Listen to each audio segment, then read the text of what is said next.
Right after lunch, but I think we have a terrific lineup of panelists here to talk about policy prospects in 2016. I'm Lindsay Lloyd with the George W. Bush Institute, and appreciate you all being here today. I'm going to introduce our panel first, and then we'll try and cover a whole range of questions, but starting with my immediate right is Ambassador Robert King, who's the administration's special envoy for North Korean human rights. Has been in that position since 2009. Previously, he served for many years for the Honorable Tom Lantos, in his personal staff, and then also on the Foreign Affairs Committee. To your left, to his right, is Sidney Seiler, who's a special advisor to the Director of National Intelligence on North Korea and Korea more generally. Previously, he served as the State Department Special Envoy for the Six-Party Talks. I was Director for Korea at the White House and has had many, many years of service in government with a focus on Korean issues. Next down is the Honorable Kurt Campbell, former Assistant Secretary of State for East Asia and Pacific Affairs. He served in that capacity from 2009 to 2013. He's currently Chairman and CEO at the Asia Group and Co-Chairman at the Center for New American Security. On down the line is Michael Green, who's the Senior Vice President for Asia and also the Japan Chair here at CSIS, an Associate Professor at Georgetown University, served on President Bush's National Security Council from 2001 to 2005. And last but certainly not least is Ambassador Choi Sok-young from the Republic of Korea. He's a retired ambassador, lengthy and distinguished diplomatic career, including positions as Korea's ambassador and permanent representative of the United Nations offices in Geneva, also as a Deputy Minister of Trade and Korea's chief FTA negotiator. So, gentlemen, thank you all for being here. As I said, our topic is policy prospects in 2016, and we're about 5 or 6 weeks into the year, and North Korea has made the news quite a bit already. We had the bomb test, H-bomb test or not H-bomb test in January. We've had a satellite launch a few weeks ago. And just yesterday, President Obama signed a very important piece of legislation that many of the people in this room have been working on for some time, the North Korea Sanctions Act, which has some really important provisions on the security side, but also on the human rights side. With that sort of background, I thought we'd just go down and ask each of you for maybe just a short statement of what you see as sort of the big challenges ahead for 2016, where we are, where we're going, and I'll start with Ambassador King. One of the problems with human rights is that we tend to try to find a werewolf solution. The werewolf solution is the silver bullet. We're looking for something that's going to kill the problem and take care of it immediately. And so the question is, what have you done lately? What are we going to do that's new? How can we do something new and unusual and different? Unfortunately, I think with human rights in particular, this is a long-term process. This isn't something that there's a quick and easy and immediate solution that's going to take care of the werewolf. It is something that's going to take continued patience, effort, and work to try to continue to do that. My sense is that we're not doing the wrong things on human rights. It just takes a while for them to work. And I think what we need to do is continue to press, to continue to move forward and try to do the same kinds of things that we've done in the past. We need to find a new special rapporteur that can live up to the high standards that Marzuki Darusman has set and that Viti Winterborn have set. We need to continue to press for the reports that are presented in Geneva. We need to continue to take up the issue in the Security Council, and we need to continue to do more in terms of identifying, calling attention to the problems of the human rights situation. And I'm hopeful that we can continue that fight and that struggle. Thank you. Yeah, no, I would echo a lot of what Bob said. If you look at the history, and I focus primarily on the nuclear issue for the past 10 years, but I've been watching North Korea for some 35 years now, and I think about where we are today. The challenge of North Korea hasn't changed. The challenge of its human rights record, its challenge of its flagrant violation of international norms and laws and standards, its pursuit of a weapons of mass destruction program at the expense of the livelihood of its people. The challenge is very, at times, maybe discouraging because of the magnitude and the elusiveness of a solution. But when you think about where we are today in terms of the international consensus, the value, for example, of the Commission of Inquiry report and the work over the last 2 years of a lot of dedicated people in this room to have brought clarity and a heightened awareness of what's going on in North Korea. So it's no longer dismissed as an element of a hostile U.S. policy or a gray propaganda campaign from a South Korea competing for legitimacy, but that there's an international consensus and understanding about what's going on inside North Korea, that for years only those people who had access to some of the more sensitive information could actually know that the worst stories we were hearing were indeed true. On the nuclear issue as well, a daunting, challenging task. But as we look at what is possible in the current administration, we look at how the policy handoff will go into the next administration, we come from a much better position, at least what I like to say, epistemologically, in terms of the foundation for our policy. We have a much better understanding of North Korea's intent, its capabilities, what it's trying to do, and actually knowing your knowns and knowing your unknowns and going in smart on this issue enables what might be called the best possible policy. I mean, maybe not the policy that resolves all these issues in a satisfying manner at a satisfying pace, but certainly reassures you that when you think about all of the possibles, when you deal with a North Korea that North Korea is not the North Korea you wish you had, that our policy approach has been, and I think will continue to be, informed by a good understanding of the problem at hand, and is, at the end of the day, the best possible policy, all things considered. Thank you. Great.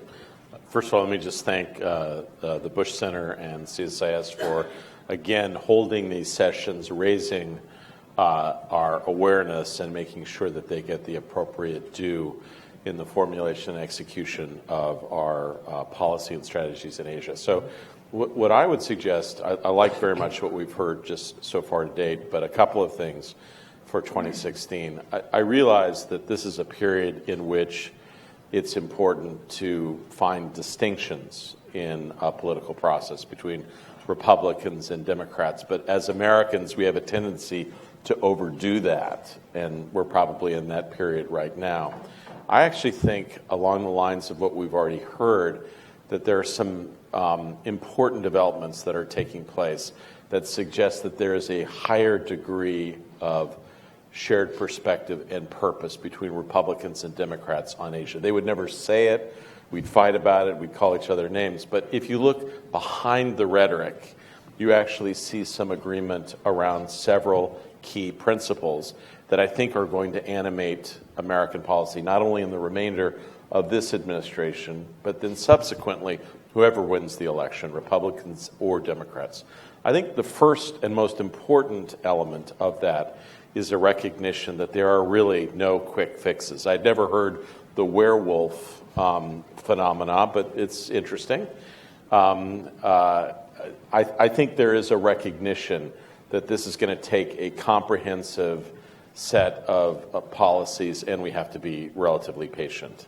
I realize that the concept of strategic patience has taken on a lot of negativity lately. I would stand by certain aspects of that. But I think there is a broader recognition that we've tried a variety of things, and fundamentally, we've had substantial challenges. Second, keeping a group of nations together to ensure that cooperation is the order of the day with respect to North Korea. And for me, the initial arc of cooperation has to be between the United States, Japan, and South Korea.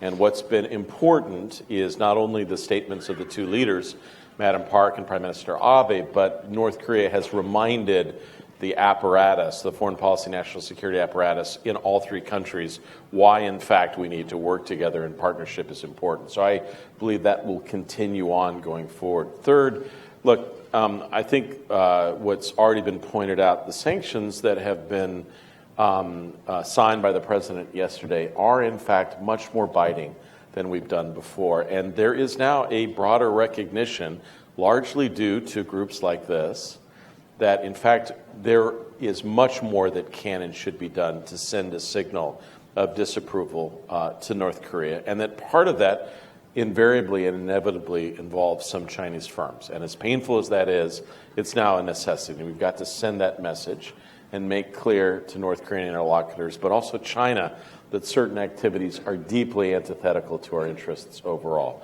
Fourth, and again, I would really put this, I would thank this group for this. I know of no other issue in Asia that went from being, a peripheral issue, one that was raised on the sidelines, one thought of as not being very important or a sideshow, to a central feature of the debate, right? So if you look at the legislation yesterday, if you look at the statements, and Bob gets enormous credit for this, this is now a part of our perspectives in North Korea. And I will tell you, at least from my understanding of North Korea, it is these issues and criticism of them that really causes unhappiness, which suggests to me is another reason why we should continue it. So I believe that there is a much greater appreciation that the abuses, the challenges that we face in North Korea on human rights are now a subject of big policy, not peripheral policy. And last, I'm sorry to go on so long, is in addition to putting more pressure on China, making clear what we expect going forward, is the search for resources.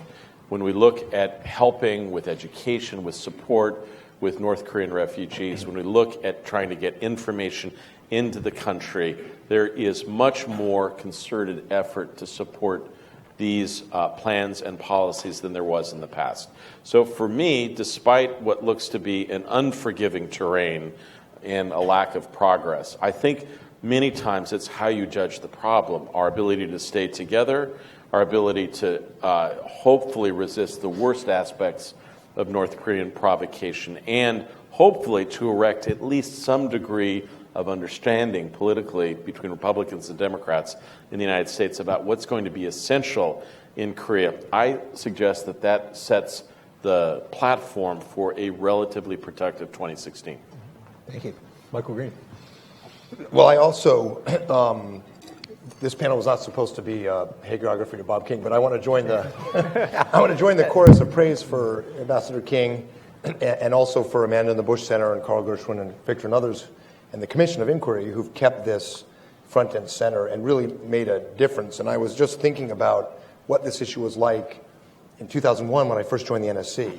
So there was no question that President Bush cared deeply about this issue. And yet, I had to fight to get human rights on our talking points for the October 2002 visit to Pyongyang. We had terrible meetings with President Kim Dae-jung on this issue. On every other issue, we did very, very well. But on this issue, there was a very strong body of opinion in the Kim Dae-jung Blue House and in Korean society that you cannot criticize North Korean human rights without risking war and conflict. We had nothing with the Chinese. Japan was just beginning to discover the depth of the abductee issue, but the foreign ministry was still very loath to interfere with diplomacy by raising these issues.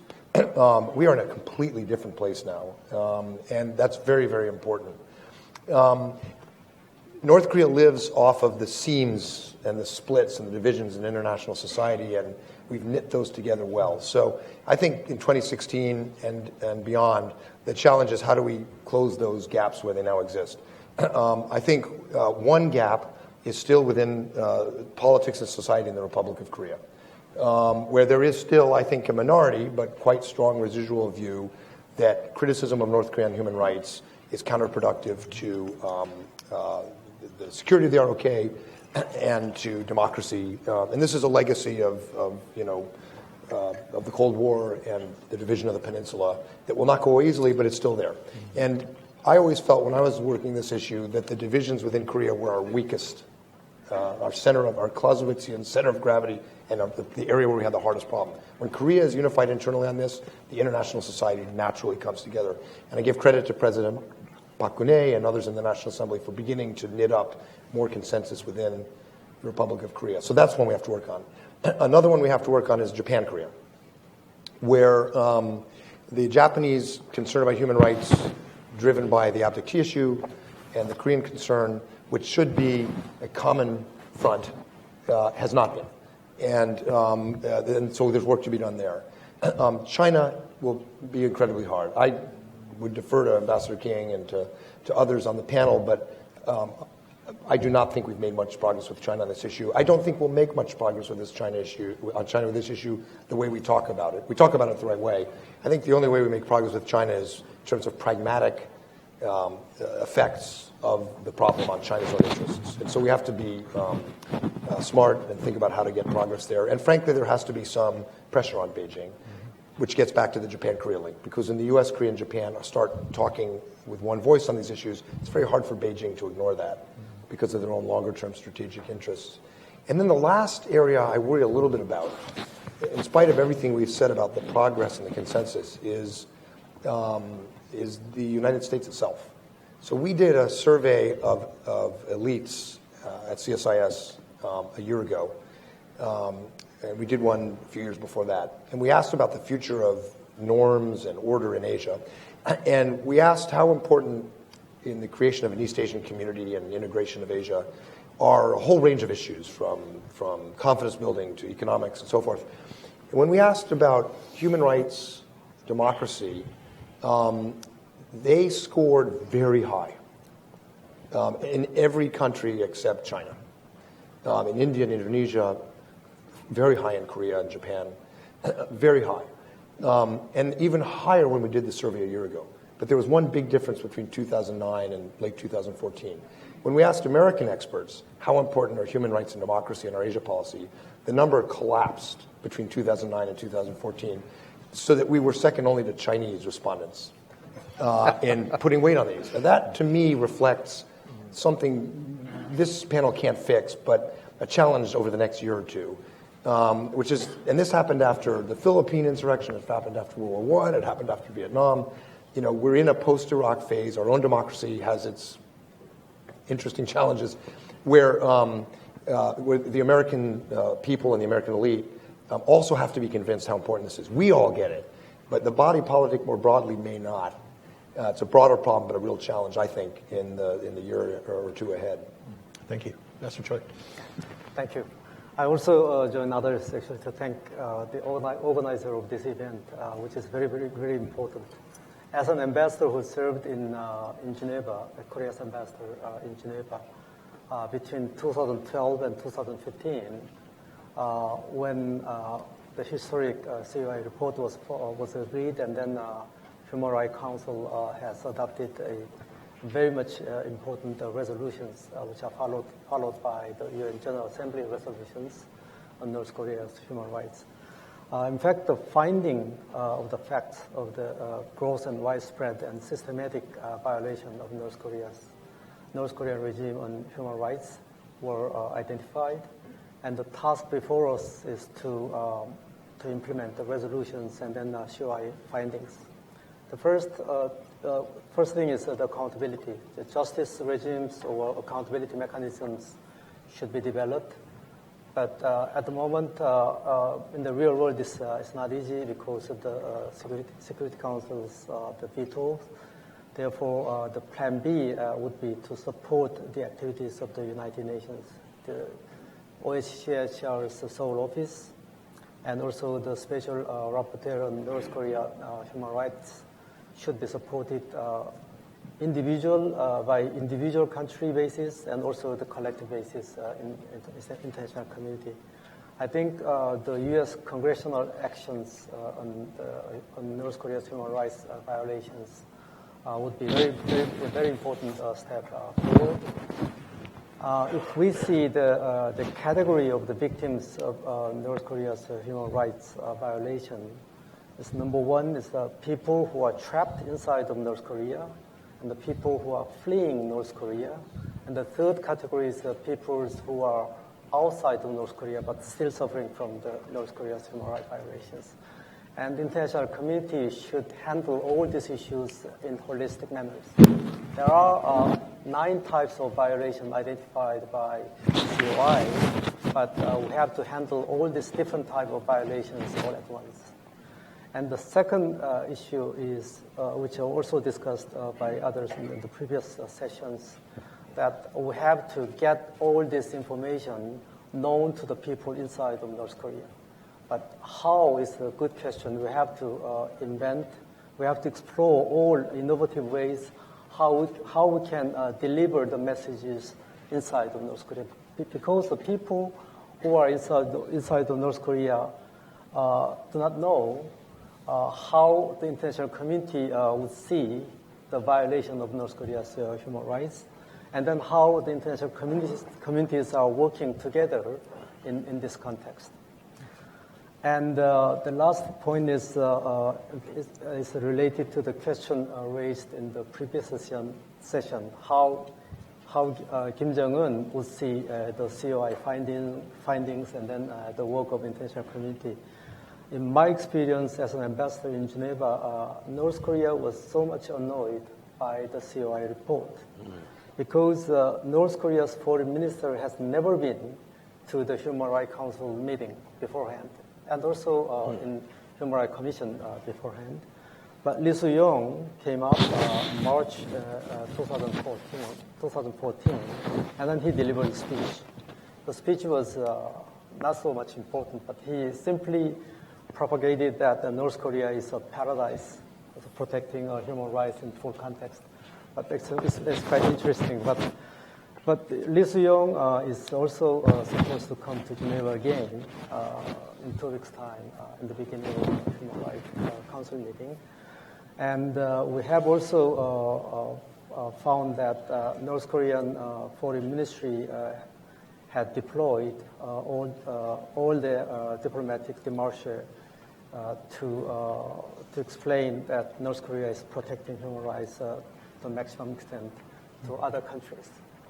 I think that is a kind of evidence that we can see that North Korea is very much annoyed by the COI, and then our collective efforts in criticizing North Korea's human rights violation. Maybe just to continue on a topic that a couple of you mentioned, that we see this sort of integration of the human rights issue with the security issue. In Justice Kirby's words, being able to walk and chew gum at the same time. If with North Korea's more visible belligerence over the last couple of months with the satellite and the missile and nuclear tests and so forth, is there a risk of the human rights agenda being diminished, or are we at a point now where we are going to walk and chew gum at the same time in terms of keeping up the pressure on the human rights front while being duly concerned about the security issues? The one thing that I would caution on that regard is, in the past, human rights have been the stick that we use to beat somebody we don't like. 40 years ago, we went after the Soviet Union on human rights because they were a bad country and the human rights conditions were appalling. We didn't go after South Africa, which had equally appalling human rights conditions. The one thing we need to be careful about is that we don't see human rights as another stick to use to beat the North Koreans on the nuclear issue. Human rights is a value in and of itself that deserves to be treated as a value that we want to push, that we want to encourage, that we want to see change.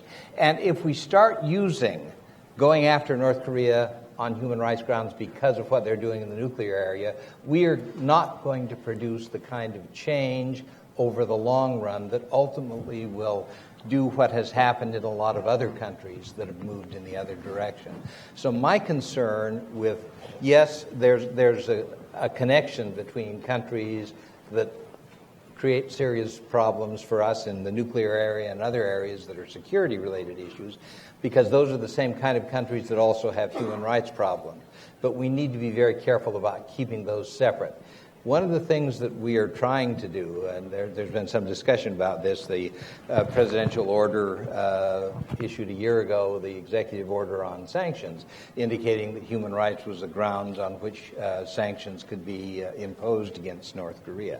I think it's important that we do that, but I think it's important that we try to do it in a way that makes clear that we're not doing it because of the nuclear issue.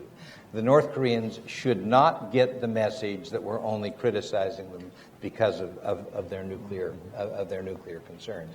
So I think that's something that we need to make sure we do, and we do very carefully to make sure that does not happen. Yeah, sure. Part of this is a policy choice, and I think Bob articulated the reasons why you want to maintain that safe distance. But I would also add that there is a nature to North Korea that makes these issues inevitably linked at some level. I was moved by what Ambassador Samantha Power said back in December 22nd, 2014, when asked about this issue. And she said the international community does not need to choose between focusing on the WMD program and on the ongoing abuses against its people. As we've seen throughout history, the way countries treat their own citizens, particularly those that systematically commit atrocities against their own people, it tends to align closely with the way they treat other countries in the international system. So that inevitably, when we talk about North Korea, ontologically, what it is, what it represents, how it behaves and how it treats its own people, how it behaves toward the international community in contravention of international laws and norms, inevitably, these two issues will be linked. And I think the good part of where we are today is we've understood that you don't want to abuse one issue or the other, and you don't really want to pull punches on one or the other either, because I analytically would find it hard to see in North Korea credibly coming to the table on the human rights issue without wanting to make progress on the denuclearization issue, or vice versa, coming to us authentically and credibly, engaging us in dialogue on this weapons of mass destruction program, and also not being willing to address the human rights situation. So I understand the linkage, but what Bob said is very important. Thank you. It's a great question. I probably have, and I understand what Bob was suggesting here and what Sid was building on. My concern is somewhat different. I think there is the risk that people will use human rights to beat up on North Korea. But I think a larger potential problem after security provocations is that this issue loses stature and that it becomes reoriented under the framework of national security. And national security then assumes its preeminent position within the councils of formulation and execution of policy, right? And as important and as strategic as ballistic missiles and nuclear developments are, I think we have to remind ourselves about the comprehensive nature of some of the challenges that North Korea present to us. And so I would suggest that the real risk here is that the diminishment of the issue within the context of this larger perceived problem. And so I want us to remind our policymakers and our senior interlocutors in all of the countries that these issues continue to resonate and are significant and cannot be ignored. That's number one. Number two is the other thing that I think that's been important about this group and others is understanding that there is room for some creativity about how to think about tools and what's effective. I'd probably slightly differ with Bob in terms of how South Africa was treated. In fact, South Africa was subject to substantial sanctions. There was a struggle between the executive and the legislative branch for about a decade and a half, but really the legislative branch largely prevailed. And South Africa went through a long period in which it suffered substantial international isolation. The subsequent interviews that have been done for many of the representatives of the apartheid regime was the concern that some of them would be called in international fora for crimes against the people of South Africa had a huge effect on the diplomats and others in South Africa. And so one of the things that I think should, and we talked about this last year, I mean, Bob talked a little bit about it, Victor did as well. I think an effort, which is a logical extension of the work done by the inquiry, is should there be a process that is put in place in which there are real concerns for the leadership of North Korea, that subsequently they will be held accountable for certain actions. There is a time and place for truth and reconciliation But this is not that time or place in North Korea. This is a time for accounting and recognizing that if you're part of this system, then at some point you have a very real possibility that you will be held accountable. And so if I were thinking about interesting and creative ways forward, that's where I would be focusing our attention. And in fact, South Africa is a good example of how that helped the process in 1988, 1989. Sorry to go on so long. I think Kurt's last point is excellent, and I'd add Rwanda and others to the list, where that sense of eventual accountability was a powerful deterrent, and that needs to be a central part of our toolkit with North Korea, particularly if you believe, as some of us do, that the Kim Jong-un regime in 2 or 5 or 6 years may not look the same, that there could be considerable internal turmoil. We can't predict that or assume that, but we should be prepared for it, and the accountability for senior generals and so forth is got to be part of our toolkit.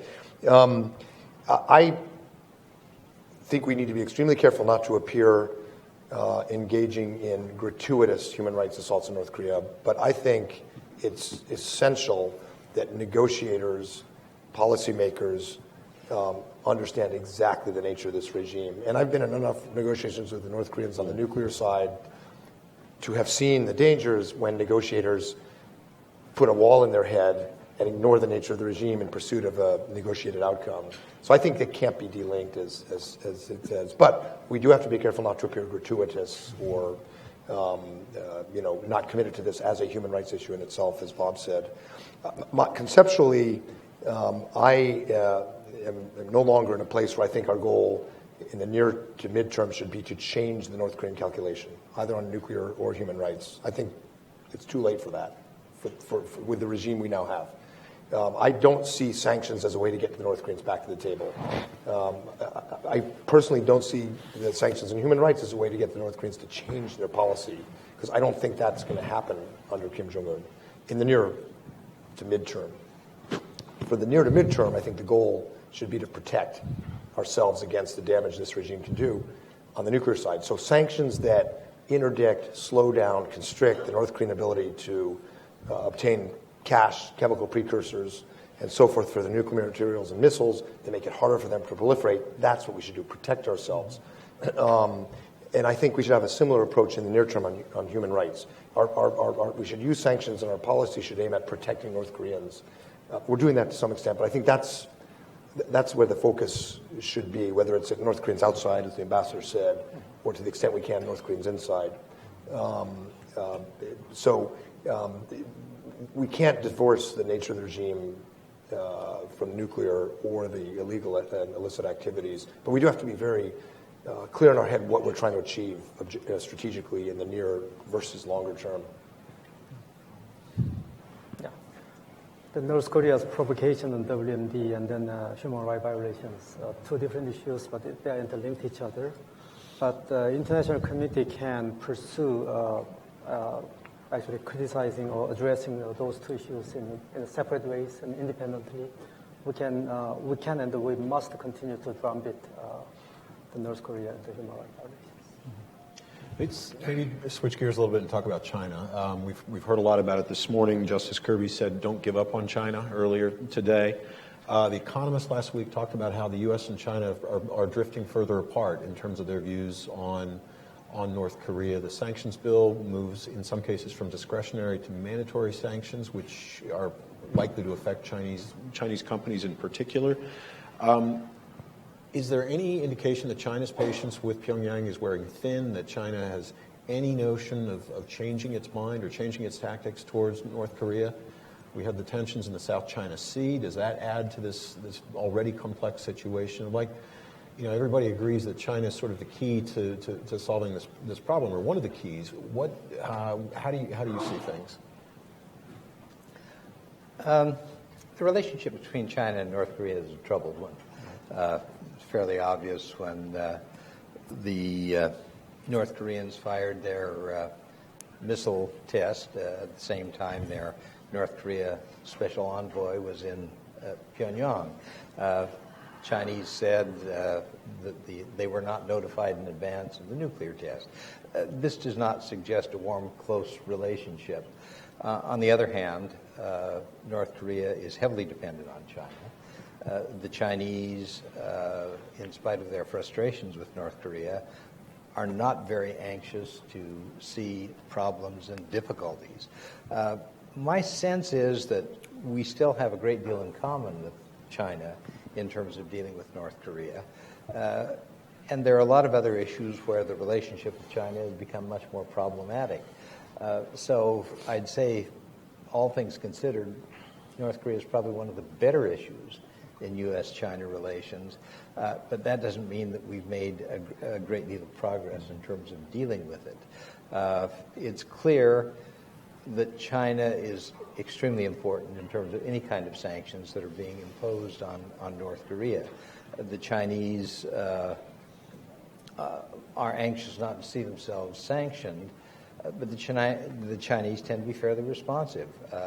When the Foreign Trade Bank was put on the sanctions list, the immediate reaction of Chinese banks was to stop negotiating or stop dealing with the Foreign Trade Bank. So it's one of these very problematic kind of things in terms of dealing with North Korea. It's one of the reasons why we pay high-priced diplomats.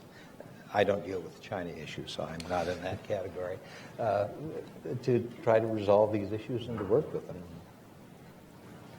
I think it's a desire of many people to see a rapid binary change in terms of how we approach this issue, working together with China. And I just urge people to take the longer view and just step back and think about how far we've come in those areas that Bob mentioned, those areas of common concerns and common perceptions, building upon certainly China's own interest in seeing a peaceful, stable, prosperous region, and where we know the problems are in that region that threaten that peace and tranquility and stability and prosperity that China aspires for, that over time China comes to understand that this destabilizing factor that is represented in North Korea is detrimental to its strategic interest.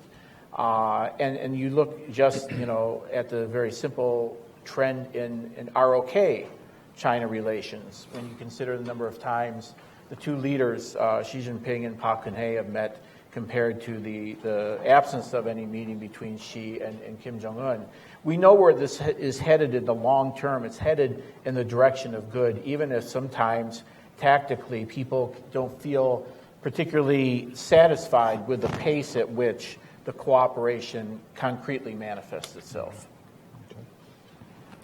So I think the general points that have been made, I would certainly agree with. I don't think there's any prospect of any short-term dramatic change in China's policymaking. I believe they are completely, utterly frustrated with North Korea. And I don't think they have any interest in hiding that any longer. But I think we mistake that as suggesting then there's a policy change that is afoot. I don't think they could be more alienated right now from one another. But I also think we could not be much further away from fundamental policy adjustment either. And so I think basically what Beijing has decided is that they can't work with these guys, but the conditions are inappropriate for putting substantial pressure on North Korea or fundamentally changing course. And so they're going to try to do several things simultaneously. One, they're going to try to link North Korea in the minds of Americans with cooperation in other areas. And they're going to try to make clear that if you push us really hard on North Korea, it's going to be hard for us to cooperate in other areas. And the Chinese know that if they do that effectively, that has worked in the past. That will be their first effort.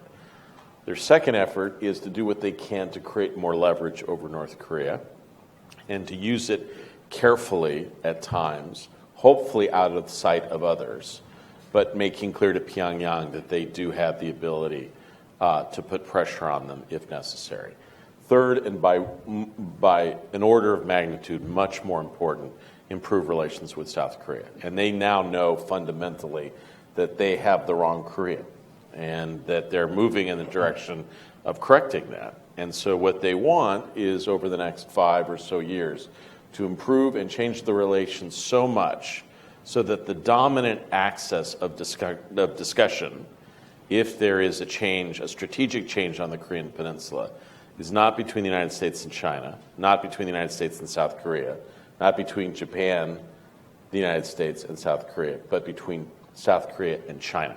And that the fundamental deal on the future of security on the Korean Peninsula is cut in those conversations. And so if I was looking carefully at what's going on in China, that is what's going on in China. Not a short-term reevaluation, but an attempt to change and adapt to longer-term trends. I agree with all that. I don't think we should expect a strategic shift in China's approach towards North Korea. I do think, however, that China changes tactics. They change tactics not because we explain their interest to them on the peninsula or because we're reasonable. They change tactics because we start to define developments on the peninsula in ways that are contrary to their interests, and they have no choice. So after the nuclear test, the U.S., I am told, gave a draft Security Council resolution to the Chinese. We should have given it to our allies, but we gave it to the Chinese. Beijing sat on it. As I understand it, the only real movement started to happen after the Park Geun-hye government decided to accept Theater High Altitude Air Defense, THAAD, American missile defense batteries that would link Korea and the U.S. more closely for the longer term. And then they started moving on this. And in second track and think tank to think tank dialogue on Korean Peninsula, I've noticed it. It's palpable. So Korea has the ability to move China, I think, tactically. But it has to be done in a way that is not soliciting Chinese help, but is demonstrating that the United States, Korea, Japan, and others will take actions to protect themselves, even if those in some ways are contrary to China's interests. The areas where I find interlocutors in Beijing are most sensitive on this are, of course, refugees, because they don't want instability and collapse, and interestingly, accountability, transitional justice. When you raise that issue with Chinese interlocutors who think about the Korean Peninsula, they hate it for a variety of reasons that you can imagine. I premise this by saying I think the U.S. needs good U.S.-China relations, and we do. But for exactly that reason, I would make accountability a major theme. Because if Beijing doesn't like it, then maybe there are other ways they can help us work this problem. The area I would actually target cooperation would be, and I imagine Bob knows a lot more about this, I don't follow it as closely, but what is called refoulement, the protection of international UN principles to not forcibly return refugees, and of course the Chinese say they're economic migrants. That, to me, is tactically where we should try to get an outcome with Beijing. Because I think it affects people's lives in a direct way. And I don't know, Bob, we may be further along on that than when I was in government. But for me, that's maybe the most important tactical target on human rights in our discussions with China right now. Publicly or privately? I think refoulement, well, these things are always done better privately. But sometimes you get to a point where that's not the most, the only option you have. But I think, we worked on this for the whole 5 years I was in the administration. And it was hard. But I think, developments are not going in directions Beijing likes. And we should, leverage that to see if we can get some progress. Maybe they won't accept the North Koreans and China as refugees. Maybe they'll keep insisting they're economic migrants, but perhaps we can engage more with the UN Commissioner on Refugees, High Commissioner on Refugees. Perhaps we can get some NGOs working to protect their rights. I mean, it's tactical, but I think it could make a difference in the lives of North Koreans. Yeah, definitely. Yeah, I agree all what was said, but actually, lastly, on the Chinese position on this refugee questions, refugee of North Korea. In Chinese law, the refugees are just defined in addition to the definition of refugee in international instrument, plus in accordance with the Chinese domestic law. Therefore, not all refugees recognized by international law are recognized as refugee in Chinese domestic law. they just consider North Korean defectors, refugees found in Chinese territory, as economic migrant. But the international community just consider them as refugee surplus. They are refugee in effect in Chinese territory. But as you already mentioned, we can test Chinese policy changes and tactical positions changes, how China can handle these refugees found in Chinese territory. Their official position is very strict and very clear, but their real action can be and could be flexible in terms of the past practices. Mm-hmm. Could I make a comment on the issue of the reform on the repatriation of North Korean refugees? One of the reasons why it has been less of an issue is because the numbers are significantly less. In 2011, the number of refugees was somewhere over 2,600. Last year, 2,600, going from North Korea to South Korea. South Korea. Last year, the number was about 1,300, a little less than 1,300. That number has been cut in half. And the problem appears to be the North Koreans much more heavily guarding their own borders. They've engaged in a campaign of discouraging people from traveling by showing how unhappy the refugees are who've come back to North Korea from South Korea. And so it's created some problems. The Chinese have been somewhat responsive. 3 or 4 years ago, there were a series of refugees who were apprehended by the Chinese and were in the process of being repatriated, and there were mass rallies in front of the Chinese embassy in Seoul, at which people were lighting candles. It was a candlelight vigil, several hours, and there were people who were there for days. And the Chinese did not benefit from that kind of publicity. And the Chinese have handled the situation in a much lower key fashion since then, and that's probably been an area where the Chinese have indicated a willingness to look to their image. Another area, again, dealing with the Chinese issue, the Chinese have found themselves defending North Korea in the United Nations, and they clearly don't like it. If you look at what they say, for example, in the 2 Security Council sessions that we've had, December 2014, December 2015, the Chinese have voted against the procedural question of whether to take up the issue. They don't have the ability to veto it on procedural issues.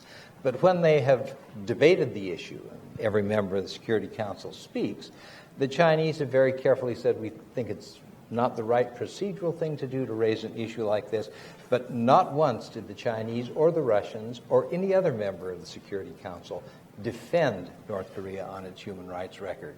I mean, I think it's very clear that the Chinese are defending North Korea, but they're very uncomfortable about doing it in a number of areas. Excuse that. No, absolutely. Maybe, Ambassador Choi, Victor Cha said something earlier today about how the human rights issue is not partisan in the U.S., but it still is in some ways in South Korea, that it's a much more contentious issue. Do you see any move towards convergence, towards a consensus developing in your country on this issue and the importance of human rights? Yeah. In Korean National Assembly, the North Korea's human rights law was submitted for consideration several years back, but it's still not yet passed. And there are some divisions of position between ruling party and opposition parties. But facing with the current development provoked by the North Korea and the WMD, I think the atmosphere is now getting more actually favorable for passing this North Korea's human rights law. Although the contents of the bill was very much diluted considering the original draft made by the ruling party. But I think it would be the meaningful progress if the bill would be passed. Mm-hmm. So I have great expectations. You see greater willingness perhaps to support broadcasting into North Korea, other measures like that could bring more information into the country? The bill does not contain actually specific actions to be taken, but a bit. There are languages. They are ambiguous though, but they are moving a bit forward. Okay. I think we've got just a few minutes left here, but we can start to open it up to the floor if there are questions. If you'll identify yourself, wait for the microphone, please. Sir. Wait, can you wait for the microphone, please? Thank you.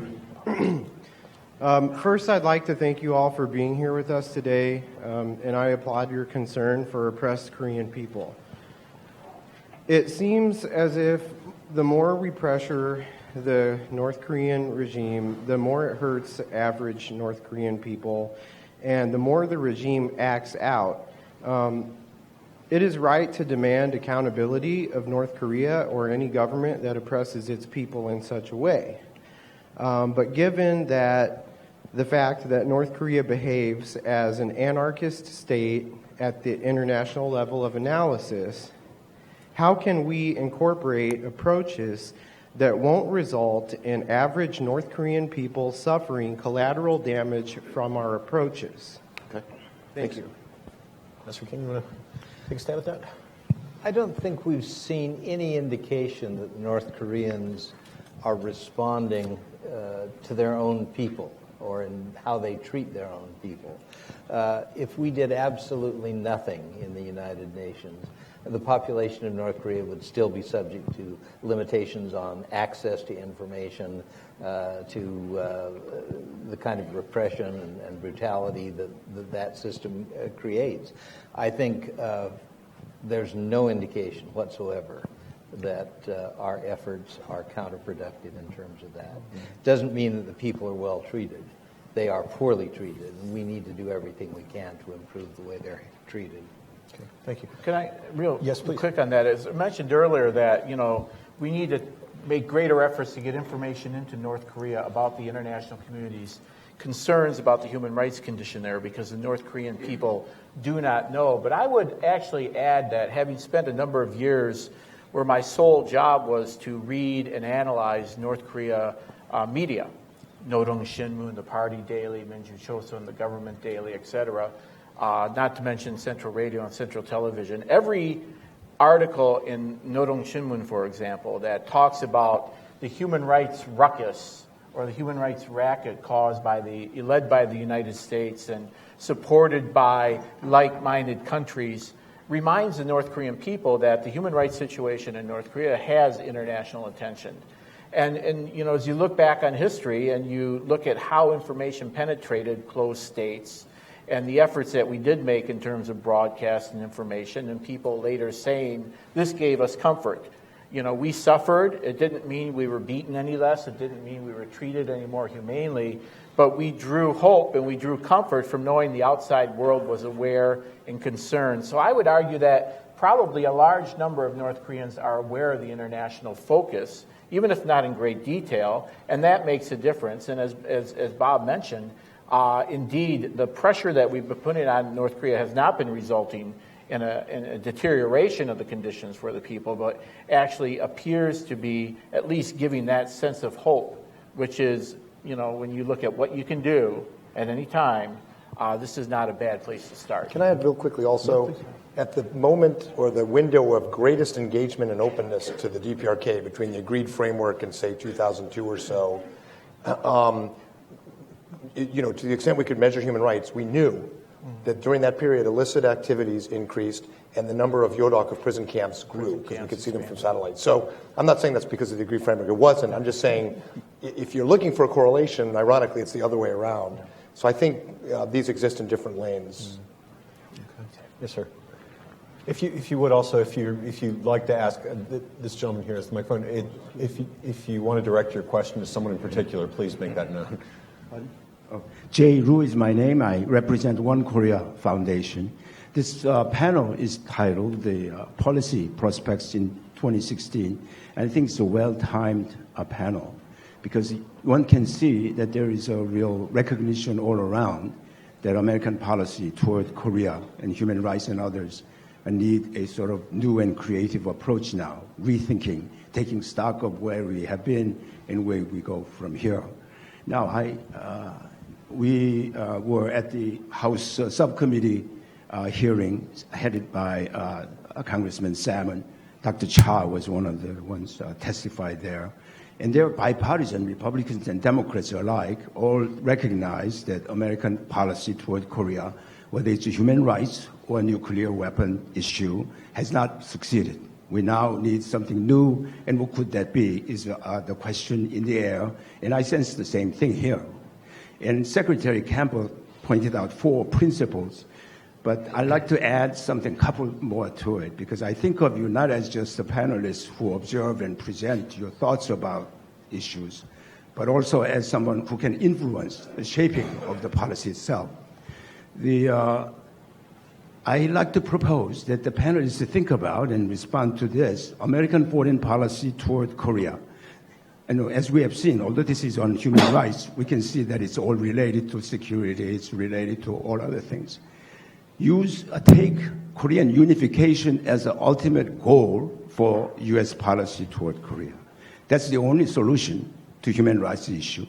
There's no other answer to nuclear issue either. And Korea is going to be united one way or the other, sooner or later.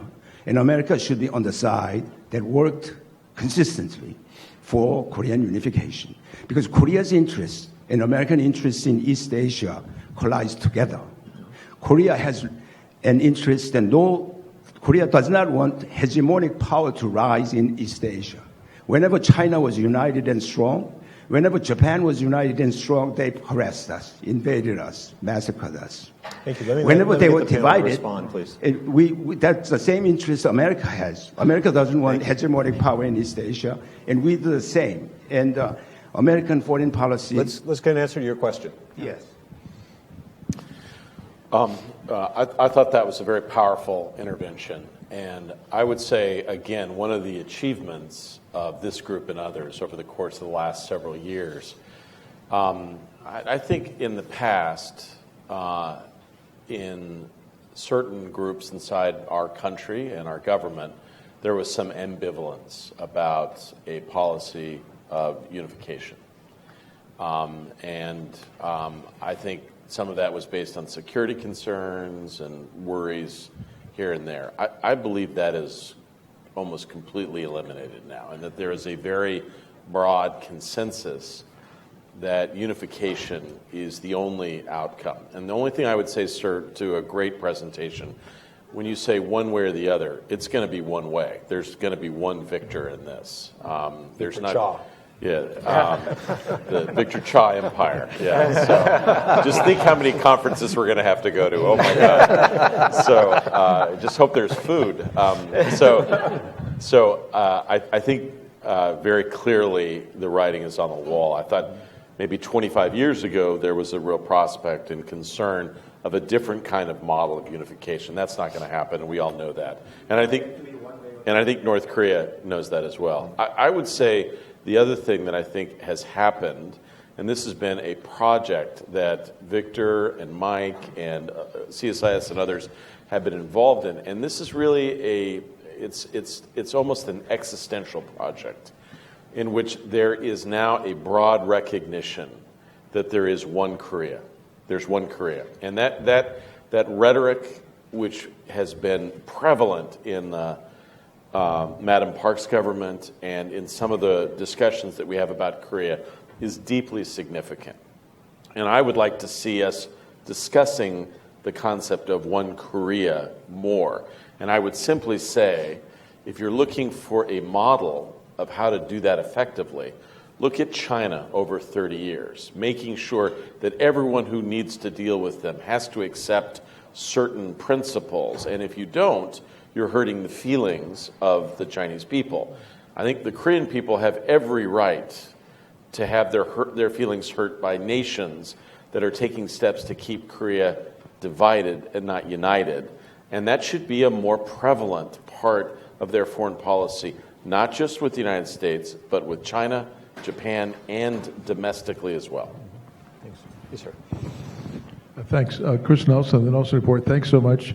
As always, for the last 3 or 4 or 5 years, a very rich discussion.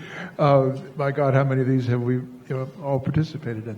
Let me try a couple of consensus suggestions, and then what can be derived from that. I think, in contrast to 2 or 3 years ago, we all kind of agree now that this Kim regime is not going to give up its nukes or its missiles. One. And two, that the human rights situation is not going to improve in any measurable way as long as the Kim regime is in charge. So, but what we sort of don't quite say is the therefore. And this gentleman over here talks about unification. Yeah, that's, but actually what we're really talking about is regime change, aren't we? And not just the Colin Powell sense of if Iraq's regime changes, if we want to deal with the nukes and we want to help on the human rights, we're talking about changing the regime. And I think we need to be more frank about that, at least in private discussions, and especially with the Chinese, because we all know what they're worried about. They are precisely worried about unification under the United States, South Korea, the alliance, et cetera, et cetera. So maybe we need to find a way to discuss the two basic bottom lines. We're not going to get what we want and need on human rights and nukes without regime change. What does that mean? How do we work with the Chinese to make that notion acceptable to them so they don't continue to define instability as the loss of the Kim regime? Because that's where we are now, isn't it? Sorry, I'm throwing it, but this is, but listen to this stuff for 3 years now, and that's kind of where I am today. Thank you. Thanks. Reaction? I have one thing. I know Bob and others have. I'll just say, just one response, if I could. So, I think there are some that would suggest a useful model for how to think about the possible way ahead in North Korea is the application of Iran-like sanctions, right?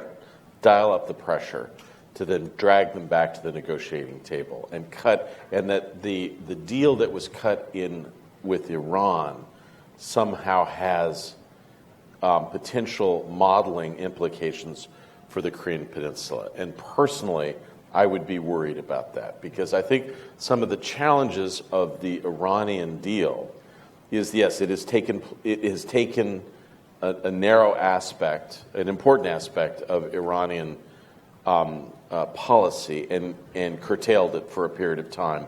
But other manifestations of Iran's power and behavior continue, right? In ways that I think are troubling even to the architects of the nuclear deal. Do I believe that the nuclear activities of North Korea, are they as worrisome as what we see or have seen in Iran? As worrisome as they are, I do not believe that they are. And so I would be worried about cutting that deal. Some sort of deal which says, look, you can, as long as you abstain from certain nuclear activities, you can run your country however you want. I don't believe that is in our best strategic interests. And so I'm actually in a position where I think that the only way forward is through consensus of the partners, pressure, greater confidence between China and South Korea, and a recognition that history is pointing in a very different direction. Chris, if you're saying it's time to push the regime change button, I'd volunteer to push it, but you got to tell me where the regime change button is. I'm not sure how we affect that. However, I think my reading of the PAC government's response to recent developments is that this is not just a tactical cost imposition strategy. This strikes me as a strategic judgment that the ROK cannot tolerate North Korea getting wealthier or richer in any way as long as it represents this growing level of threat. And that's a pretty good metric for all of us. That's not regime change, but we should not be taking out policies that in any way enhance this regime. I also like the unification idea. Unification does not mean regime change necessarily. Well, let me rephrase that. Unification does not mean an active policy of regime change necessarily. But talking more about unification does something very powerful. And President Park and President Im Bok have started this discourse. I believe one of the reasons North Korea is so committed to nuclear weapons is deterrence, externally and internally, and legitimacy, of course. Because the Republic of Korea has so much, an abundance of legitimacy compared to the North. Ban Ki-moon at the UN, president of the World Bank, diplomatic recognition around the world, 200 times more trade with China than North Korea has.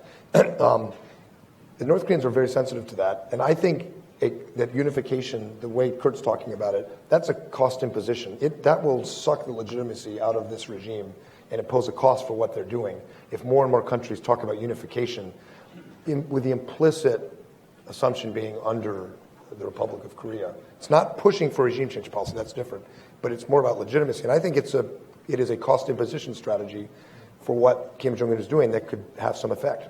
Right. There's over the past several years, the President and other senior U.S. officials have actively aligned themselves around the idea that we are seeking a Korean peninsula marked by the absence of nuclear weapons, absence of war, liberal democracy, free markets, and a respect for human rights. And everybody reads between the lines on that, very similar to President Park's own Dresden Declaration.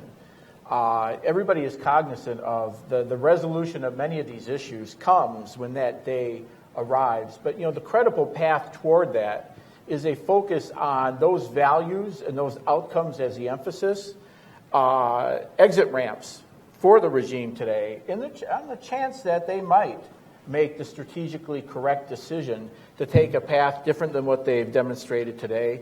It's really the only way you can have a credible diplomacy and get the multilateral cooperation, particularly from neighbors like China and Russia, so that you can actually have your cake and eat it too. That is, pursue that vision of a Korea. And we, like everybody says, we all know what that means, where the capital is at that point, in other words. But that, it's not about regime change. It's about a transformation of the lives of 25 or so million people north of the 38th parallel who have been left behind as peace and prosperity, democracy, and respect for human rights is an expanding norm throughout Asia, everywhere but in one half of the peninsula. So I think I would associate myself with what Kurt said heavily. I think there is the diplomatic consideration of not appearing to be moving to a regime change policy, but rather a policy that's designed to change the behavior of North Korea. The one thing that I think Michael Kirby mentioned today that's most important is how do we change the access to information inside North Korea? One of the things that's dramatic in terms of looking at North Korea and looking at Iran, Iran is a country that ultimately ended up making a decision to change some policies. Iran is a country where people have cell phones that they can call their relatives in the United States or in Western Europe. North Korea is not that kind of place. Iran is the kind of place when Radio Farsi or Voice of America broadcast to North Korea, people can call in on their cell phones and have it rebroadcast to Iran. The one thing that we lack in North Korea is the information about what's going on. And as Michael emphasized, the importance of broadcasting, the importance of getting information into North Korea, and to some extent the importance of engagement with North Korea. One of the things we haven't talked about today, and we're well beyond the time that you've been given, is the idea of humanitarian engagement with North Korea, not simply because the North Koreans need help, but because there's a message that comes across about what people outside North Korea are really like. And I think those are the kind of things that we need to be looking at and working on in the context of making change in North Korea.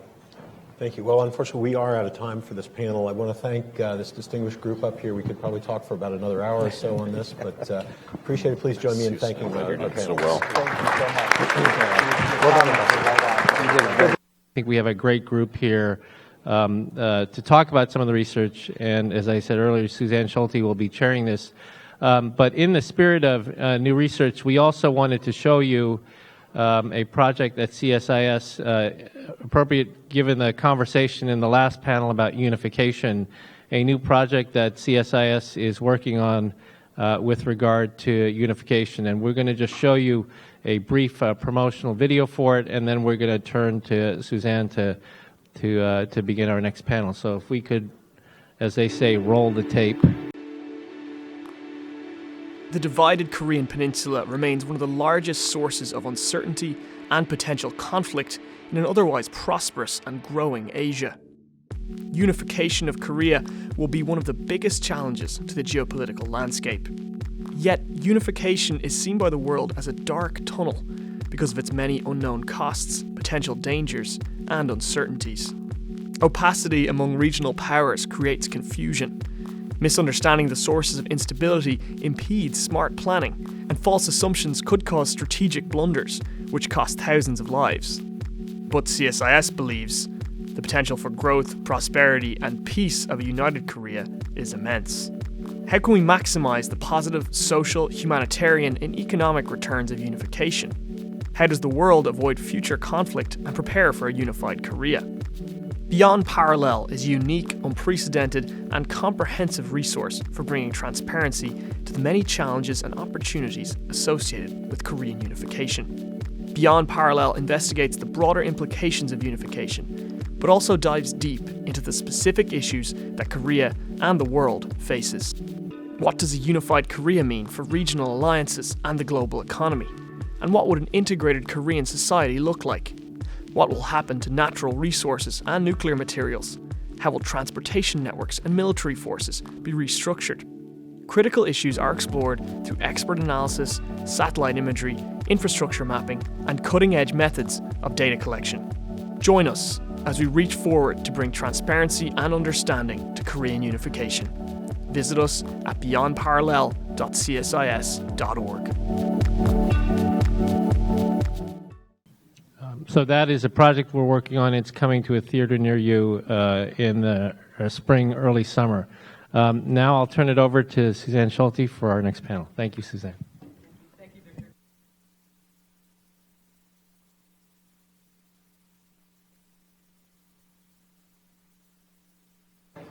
I'm in a tremendous group of individuals, and there's so much that they are doing to not only help us understand North Korea, but the kind of documentation they've provided has been what has brought awareness and action on the North Korea human rights issues. So it's an honor for me to bring and introduce these distinguished guests for you. I'm going to just go very quickly through their names, and I call your attention to their more detailed bios in the program. But Ken Goss is the author of North Korea House of Cards, Leadership Dynamics under Kim Jong-un. We also have Joe Bermudez, the Chief Analytical Officer for All Source Analysis. We have David Hawk, who wrote the most seminal and the first real significant report on the gulags, author of The Hidden Gulag, and senior advisor to the Committee for Human Rights in North Korea. We also have Dr. Go Myung-hyun, the research fellow on Risk Information and Social Policy Program, the Center for Public Opinion and Quantitative Research from the Asan Institute for Policy Studies, and my dear friend and colleague, everyone knows Greg, the Executive Director of the Committee for Human Rights in North Korea, that has been the leader in documenting and producing extremely valuable reports on North Korea human rights atrocities. And so we're going to begin. First of all, I'm going to ask for each of our guests to introduce about this topic, and we'll go ahead and why don't we go in this order? We'll start with Ken. If you want to just give us some brief introduction on the human rights documentation and the things that we should be focusing on. I think I'm going to take a very different perspective than any perspective that you've heard today, because the way that I focus on North Korea is I look at leadership dynamics and what's going on within the leadership, as opposed to the larger country and body politic that is North Korea. North Korea is not a static country that is unchanging and will not change for the foreseeable future. North Korea is going through titanic changes right now within the leadership. The ones that we're able to visibly see are these changes such as the execution of Chang Son-taek and the purges that are happening within the military. All of these purges, in my opinion, point toward a plan of change that is going on within this regime as we're going through a shift within personnel. There's also a growing element around Kim Jong-un right now that is not visible to the outside world. And these people have a very sophisticated understanding of the outside world. They're very young people who have new voices. But at the same time, this regime is going through a power consolidation phase. which is really kind of muting a lot of the conversation that is going on inside of North Korea and is a lot of dictating pretty much all of the policies, domestic and foreign, that we see. In terms of human rights, I would say more than any other time in this country's history, human rights is resonating within the leadership inside North Korea. It doesn't necessarily mean that they're going to buy off on the idea of human rights. In many regards, they're cracking down even more fiercely than they have done before, again, because of this issue of power consolidation. But to think that the idea of human rights and the idea that eventually that this regime is going to have to deal with the idea of human rights is something that is very real. And later on in the discussion, the Q&A, I can talk a little bit about the dynamics that are probably going to unfold in this regime over the next 2 to 5 years that is going to have a dramatic impact on how this regime is run, how they interact with the outside world, and how they think about the issue of human rights. Our next question I want to put to David Hawk and Joe Bermudez, the great marriage between all source and HRNK and your documentation, and I know that Joe has also prepared a PowerPoint. Arbitrary detention, slave labor, systematic torture. The complicated system in North Korea is changing. There are elements of the prison camp system that are expanding and others that are contracting. One of the expansions is in the facilities for women prisoners, primarily because of the large number of women who are forcibly repatriated from China. So the most recent report from the committee looks at the expansion of women's prison facilities, particularly in Kyohwaso 12, Jeongnam-ri. And other parts that are contracting there was part of Camp 15, Yodok. There was a small revolutionizing zone that was closed. We have no idea what happened to the former prisoners there, their fate, their current fate, or whereabout. But in that sense, that's retracting. An earlier report from the year before talked about the closure of Camp 22. But in any event, these attempts to try to document the changes in arbitrary detention, forced labor, and enforced disappearances are now vastly improved by the growing quality of satellite imagery that is able to focus on this. If you look at the satellite photographs that were used a decade ago, and then Google Earth and some of the stuff Joe and Greg were doing 2 years ago, and look at the 2 recent reports from last year, the quality of the satellite imagery has gone up enormously. There are other parts that are harder to deal with, like the drastic cutback in the number of newly arriving refugees in South Korea. That's a problem for getting at updated information, and we can go through that a little bit later, but let me give the floor to Joe. Thank you. We have a really unique relationship in that David has the opportunity to speak with escapees and defectors, and that helps inform some of the work I do with the satellite imagery. I'm in a unique position in that I look at hundreds of square kilometers of imagery of North Korea every single day. Probably at the unclassified level, I don't think there is anybody who looks at that much North Korean satellite imagery. And what I have here is a short PowerPoint presentation. I am not a PowerPoint warrior, so I don't have really, flashy PowerPoints, very simple and direct. Is it possible to lower the lights a little? Because it might not be able to see some of the details. To mirror something of what Ken just said about North Korea being a dynamic society and the leadership being dynamic, The same is true of the camps themselves. Our knowledge of the camps, based upon satellite imagery, correlated with the work that David has been doing, has given us greater insight into what's happening in North Korea in the political prison camps. I'm going to talk about very briefly camp number 12, camp number 25, the Chomobang restricted area, and some unverified facilities. This is where Camp 12 is, Chonggori. It's in the northeast part of the country, isolated in mountains. This is an overview. And when people, a lot of the defectors and escapees that David has talked with, talk about the camp, they talk about the main compound. To a lesser degree, a much lesser degree, they talk about the ore processing facility for a mine. They very rarely talk about the mine itself. The reason for that, okay, well, let's just step back.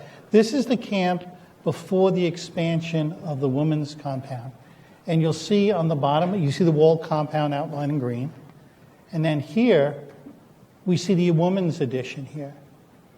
Okay. If you look closely, you can see the guard towers around the facility. This is a walled compound. The walls are around 4 meters high, maybe 5. Okay. There are guard posts all around it. There are security barracks and administrative barracks around it. To the left, you see some of them. This is the mine itself. If you look very carefully inside that green line, you see a tripled fence secured facility.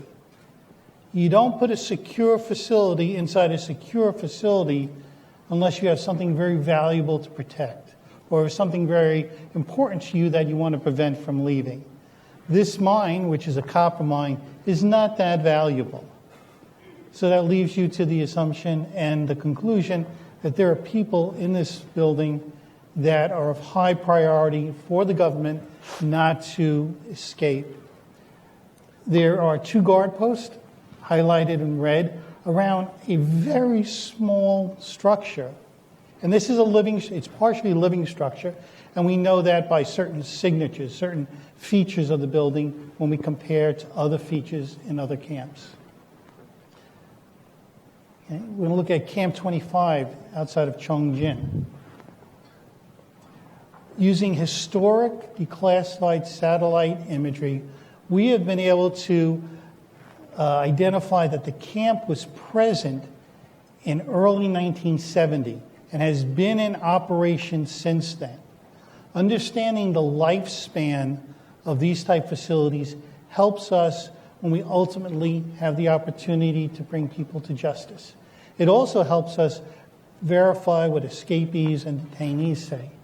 I want you to concentrate on that little green circle there, and I showed it in detail. But the red line you see here is a perimeter fence with guard posts around it. It's patrolled. You go near the fence, you get shot. Inside this camp, they built a secure facility. Each one of those triangles is a guard post of some sort. There's 2, 4, 6, 8, 11 maybe? I didn't count them. But inside that little building there, wall, solid wall, at least 4, probably 5 meters high.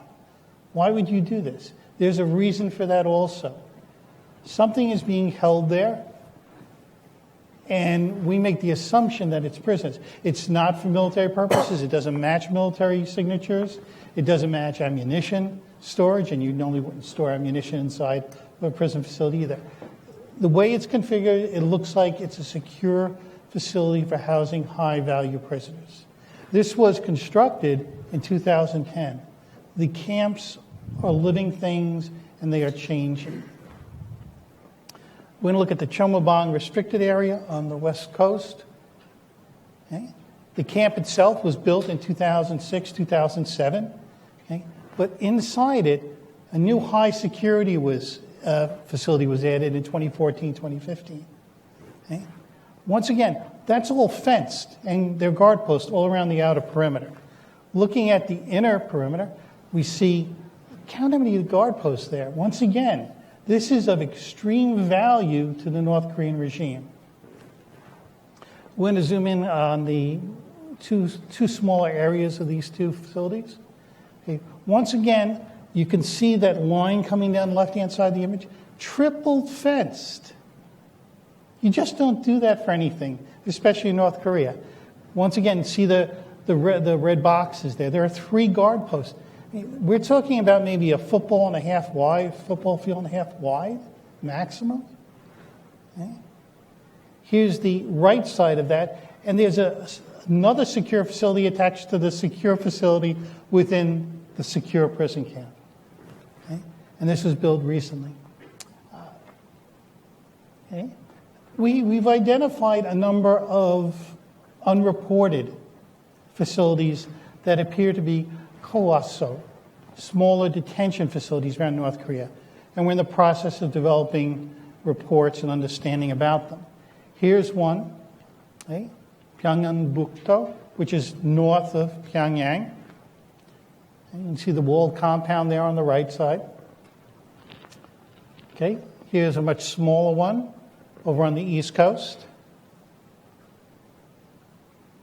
Here's another one, also on the East Coast. And that's all the imagery I have, but the point I want to say, and it mirrors, like I said, what was said by Ken, is these are dynamic. These camps just don't exist and then disappear and then nothing happens. These are camps that are changing internally. And we've identified newer camps, smaller ones, detention facilities, indicating that the whole complex, the whole system of political detention in North Korea is bigger than we really thought, or at least had knowledge of. Thank you. Thank you. Yeah, should I talk about overseas workers? I was going to say, do you want to just make a few opening comments? Oh, yeah, sure. Okay. So the project I was working on was looking into North Korea's export of workers overseas. And the motivation behind exploring this issue is because it's very much the theme of this conference, find a nexus between human rights and security. North Korea, I mean, when you have seen like the issue of political prison camps and which is correlated to the crimes against humanity that's so well written and explained in the COI report. But then when it comes to the ordinary North Koreans and their rights, and as well as finding areas that can actually cause pain to the North Korean regime and somehow influence North Korean regime to modify its bad behavior, we have to find targets outside of North Korea. And then the overseas workers, despite the fact that, let me run some numbers, despite the fact that the size of the number of overseas workers contingent is not that big, in numbers between 53,000 to 58,000, they occupy a very important link in the system of North Korean external economy. We presume the amount of money that North Korean overseas labor export scheme makes is ranges between, the lower bound is be like 100 million to the upper bound of 20 million. But that's just the baseline wage confiscation that the North Korean regime is carrying out. We have to understand before this that the way North Korea exports their labor overseas is a little more complicated than that. The way they export labor is different from, say, the South Asian countries export their labor to the countries in the Middle East. North Korea, what it does is forms joint ventures in the countries where they're exporting their laborers to. And so therefore, they don't just take a cut in the wage that the local employers pay to the workers. They also take a cut out of the profit that these joint ventures make. So even though we are entertaining these numbers of, throwing around numbers of between $100 billion to $200 billion per year in terms of revenue to North Korean regime from the labor export scheme, I would say that's just the lower end of the estimate. The high end, we have no idea, but then I suspect they could easily double the number that's being thrown around. So, and also there's another issue. Export laborers overseas is just the tip of the iceberg. If you look at the way North Korean workers operate in these host countries, say in the Middle East, in the Southeast Asia, China and Russia are different, but then as the Middle East, Southeast Asia or Europe, is that the North Korean regime runs a very tight ship. There's a close integration between North Korean labor force as well as the diplomatic corps and other contingent, including North Korean businessmen who are basically North Korean officials. So we have to understand that we have to move away from the fact that the numbers might not feel that big, but then we have to understand this, that North Korea's export of labor is a very integral part of the way the regime makes money and makes like a hard currency. And hard currency actually is the most important part when it comes to their nuclear program and the missile program. Craig. Great. So, Suzanne, you also tasked me to address the same topic. One comment that I have is that it's fantastic that many organizations in the United States, in South Korea, first and foremost, the Asan Institute in Europe, are now looking into this issue because it's a very complex issue. We're talking about 53,000 workers dispatched to 16 countries currently, according to the Asan Institute. Obviously, in order to look into this issue, significant resources have to be expended, and it's really difficult to expect one organization or just a handful of organizations to deal with this issue. I think that the point that Myung-hyun made, Dr. Ko made about the total amount earned through these overseas dispatch of North Korean workers is quite frankly a tough question, and that's the most accurate estimate that we have right now, 120 to 230 million a year. Is this a high amount? Well, is Kaesong a high amount, 120 million a year? It's practically twice the amount earned through the Kaesong Industrial Complex. It may not be a game changer, but it is certainly a fairly significant amount from the viewpoint of the North Korean regime. Are funds obtained through Kaesong used for North Korea's missile and nuclear programs? Are funds obtained through the overseas workers dispatched used for the same purpose? Well, funds from a lot of economic activities run, or all economic activities run by the North Korean government can surely be expended for that purpose. So I think that's another important point that we should keep in mind. One point that I would like to make is that as far as Dr. Ko said, this is one fairly unique point of access outside North Korea. And I think that we should not go to amputation right away. This should not be a foregone conclusion, although good research has been done so far that this is a terrible thing, it's slave labor, let's shut it down, end of the story. Should that be the case, Dr. Ko and I will just stand up and leave the room because there is nothing else to say. So I think we have, as difficult as this might be, I think we still have to look for opportunity. It is a point of contact. Yes, there is no doubt about the fact that the working conditions are absolutely appalling. So they range between terrible and abysmal, one could say. Once again, this doesn't happen in a vacuum. The recipients of these workers are not exactly beacons of workers' rights, in particular foreign workers' rights. And I think that the greatest challenge for one in this area of research, overseas North Korean workers, would be to spend some time in a room full of labor unionists from all over the world, have this discussion with them, and put things in perspective. So, of course, I think that by now we all know that terrible things happen to the people who are dispatched. Yes, this is a coveted job. Yes, one must come from good songbun, from a good loyalty-based classification category. Why do people volunteer for these positions? Well, because first of all, and by the way, I used to live in Eastern Europe's most reclusive country myself. You would give anything to spend one day, just one day outside your country under any conditions. So that may be part of it. We hear this in particular from young North Korean women who are sent out as restaurant workers.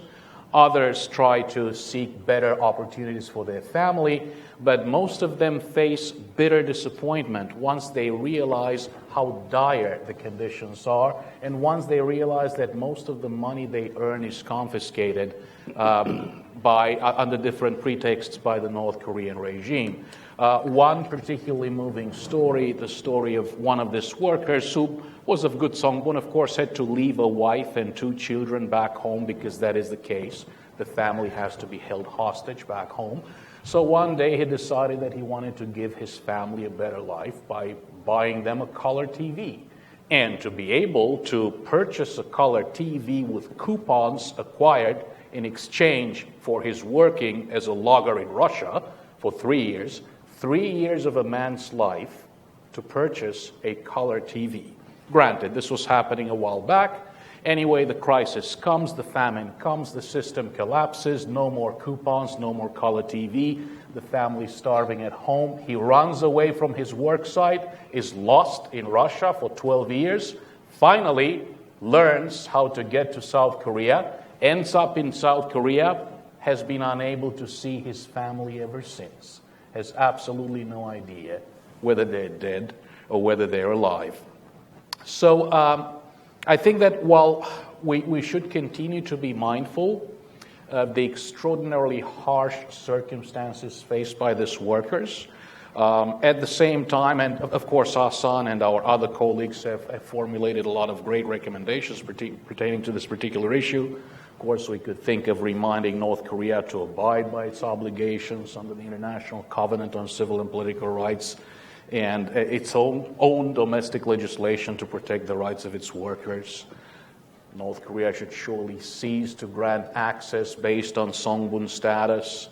We should most likely, although North Korea is not a member, see the 8 ILO core conventions as the minimum standard applicable to determining the status of these workers. We could also look at standards inspired by the global Sullivan principles. We could work on developing such standards. We certainly need to seek the cooperation of hosting countries, and some progress has been made in that regard. Remember, Qatar expelled a group of North Korean workers. Now, of course, the main reason behind that is that now North Korean workers are in focus. We have a wonderful special rapporteur on North Korean human rights. There is no special rapporteur on Filipino nannies abused in Qatar. So we hope to see a systematic approach to this issue. We hope to see this issue being approached within the given context of the respective recipient country.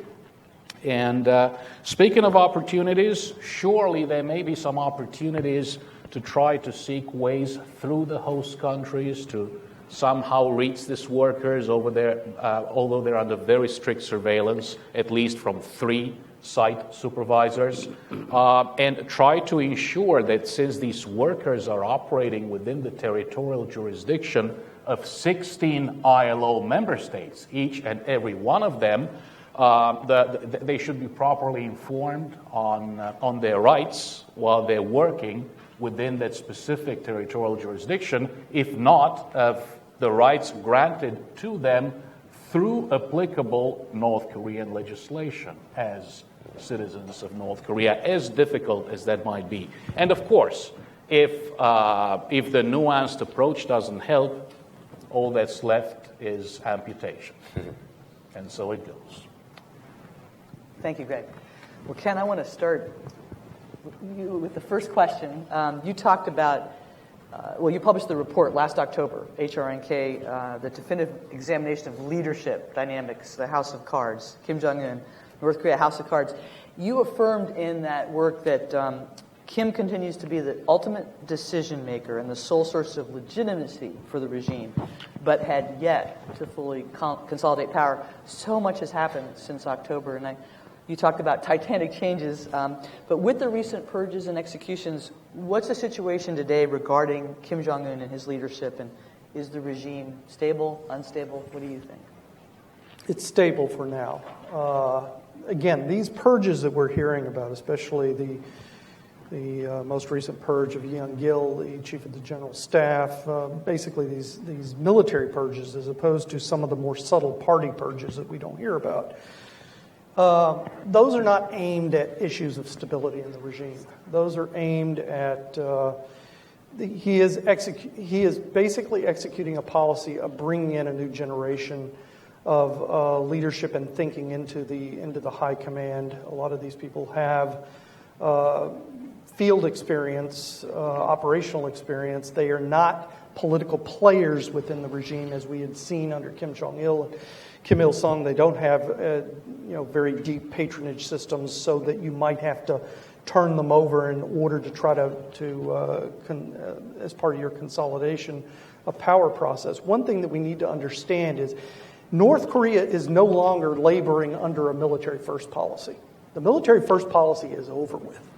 And it was really made clear in August of 2013 when Kim Jong-un published his so-called work on Sanggun, in which he really outlined the fact that the military is under the party's control. A lot of the way and the verbiage in which, while they still use the term Sanggun within the leadership, it is within the context that the party is laying out policy and strategy. The military is just an executor of that. The military has essentially been neutered. People who talk about possible coup d'etats within the regime, it's just not feasible, at least in the near term. But that's not to say that this regime is stable for the long term. There is another growing power within this regime that is much more important to Kim Jong-un's center of gravity, and that's the Danju. This group of nouveau riche, it's the new rich within North Korea that Kim Jong-un is having to deal with their growing expectations. A lot of the people around Kim Jong-un, this group of people that are in their 30s and their 40s, some in their 50s, a lot of them are linked into the princeling networks within North Korea. A lot of them are tied into party and military and internal security apparatus.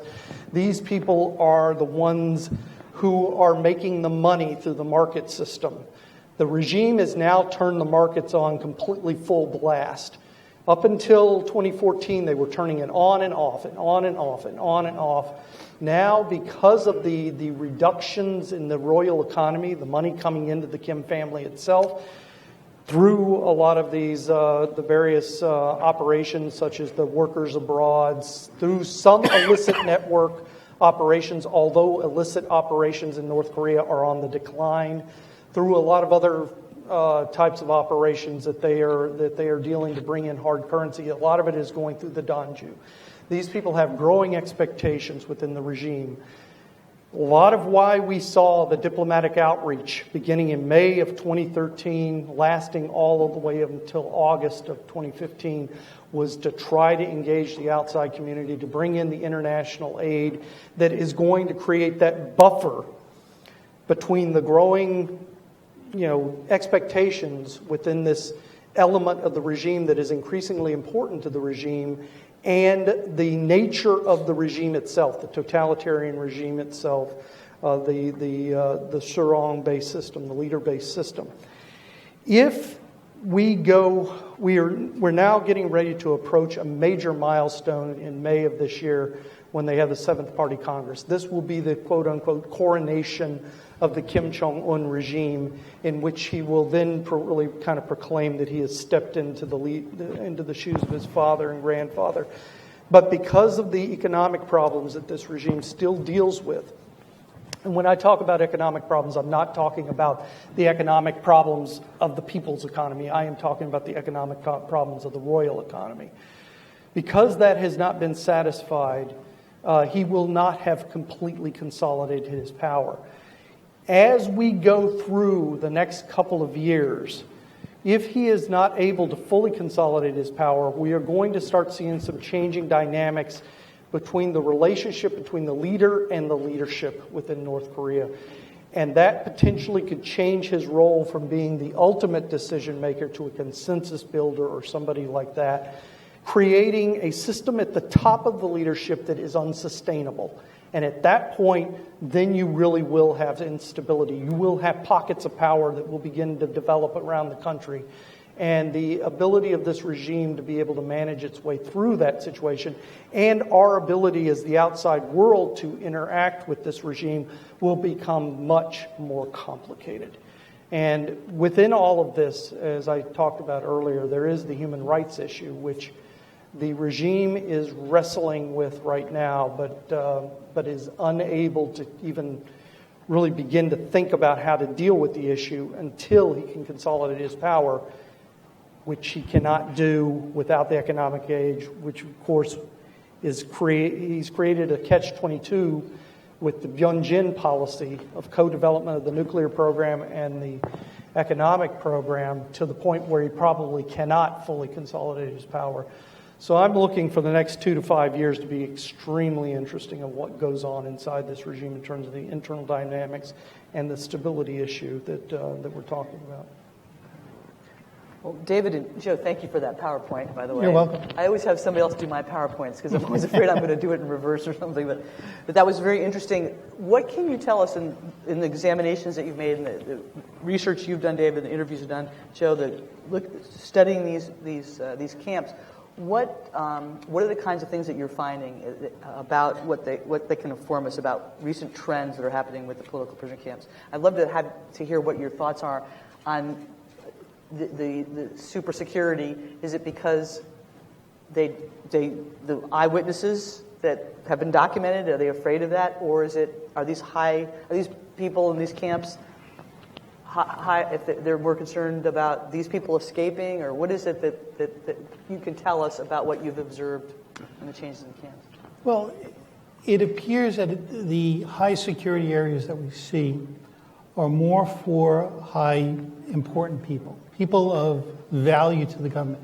It could be high officials, it could be relatives, it could be, for some reason, a person of importance to the regime, that person not escape or that person's being made an example of. We see that the camps themselves are actually quite vibrant. I mean, we see changes, seasonal changes. We see people out in the field, most likely. I can't tell from satellite whether this is a prisoner or not, but since they're in a secure facility working long hours in the fields, I can reasonably make that assumption. We see lots of them. We see that in most of the camps, the buildings are in good state of repair. The administrative and guard facilities are in a good state of repair. The North Koreans are investing in their political prison system. What that means altogether, I sort of lean on David and his ability to interview escapees and sort of piece it together, and the information that Ken puts together about the leadership dynamics. It's interesting, if you look at the two security areas, high security areas I showed you, you can actually compare them with, I don't want to say purges, but changes within the upper leadership.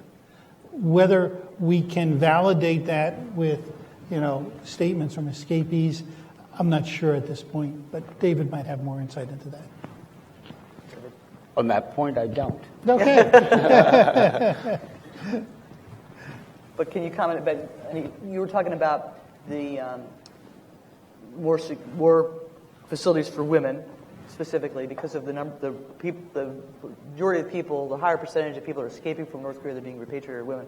But that's changing because there's not many people that are being able to escape or be repatriated. Do you have any comments on the trends that you're seeing from your most recent report that came out very recently?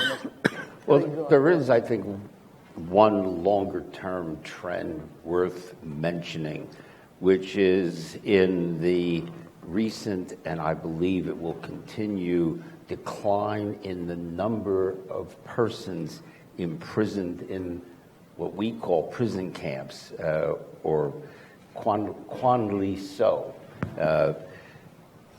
There are half a dozen variety of detention facilities in Korea, and they all have different names. In English, they're all prison camps. But the reason I think that the numbers of persons imprisoned in the Kwanli-so camps is declining is because of the high rate of deaths in detention. And looking at the second factor is, I believe, we think but don't have concrete evidence that what used to be called the 3-generation guilt by association punishment system is no longer as much used as it was in the 50s, 60s, and 70s. So when a perceived wrongdoer or wrong thinker is arbitrarily detained, it's more often now the case that it's just that person and not his or her children and grandchildren. So that reduces, if they're no longer utilizing the three-generation guilt by association family punishment system, that means that the intake of prisoners will be declining. The prison camp, because that was what was in use in the 50s during the purges of the party, and in the 60s when they were constructing the Songbun classification system and discovering the relatives still in North Korea of people who fled south before or during the Korean War, and imprisoning those remaining family members in the North, and the imprisonment of the whole family is what filled up the camps in the 50s and 60s. Even under normal circumstances, people who were imprisoned at age 30, 40, or 50 in the 1950s, 60s, or 70s would be approaching mortality. But given the severe malnutrition and forced labor within the camps, people, of course, die off earlier. So for those two reasons, the high rates of death in detention, and because of the lesser use, we believe, of the imprisonment of family members, I believe that the prison population within the Kwanliso prison camps is declining and will likely continue to decline. That doesn't mean that other people are not being deprived of their liberty for reasons not permitted under international law, but there, I think, more are being sent to what the Koreans call the Kyohwaso. Some are still being sent to the Kwanliso, but we think without their families. So there is, I believe, an ongoing decline in the range of estimates of prisoners in the Kwanliso camps. Before we move on, because I do want to talk about case law, you brought that up, but one other question about the political prison camps.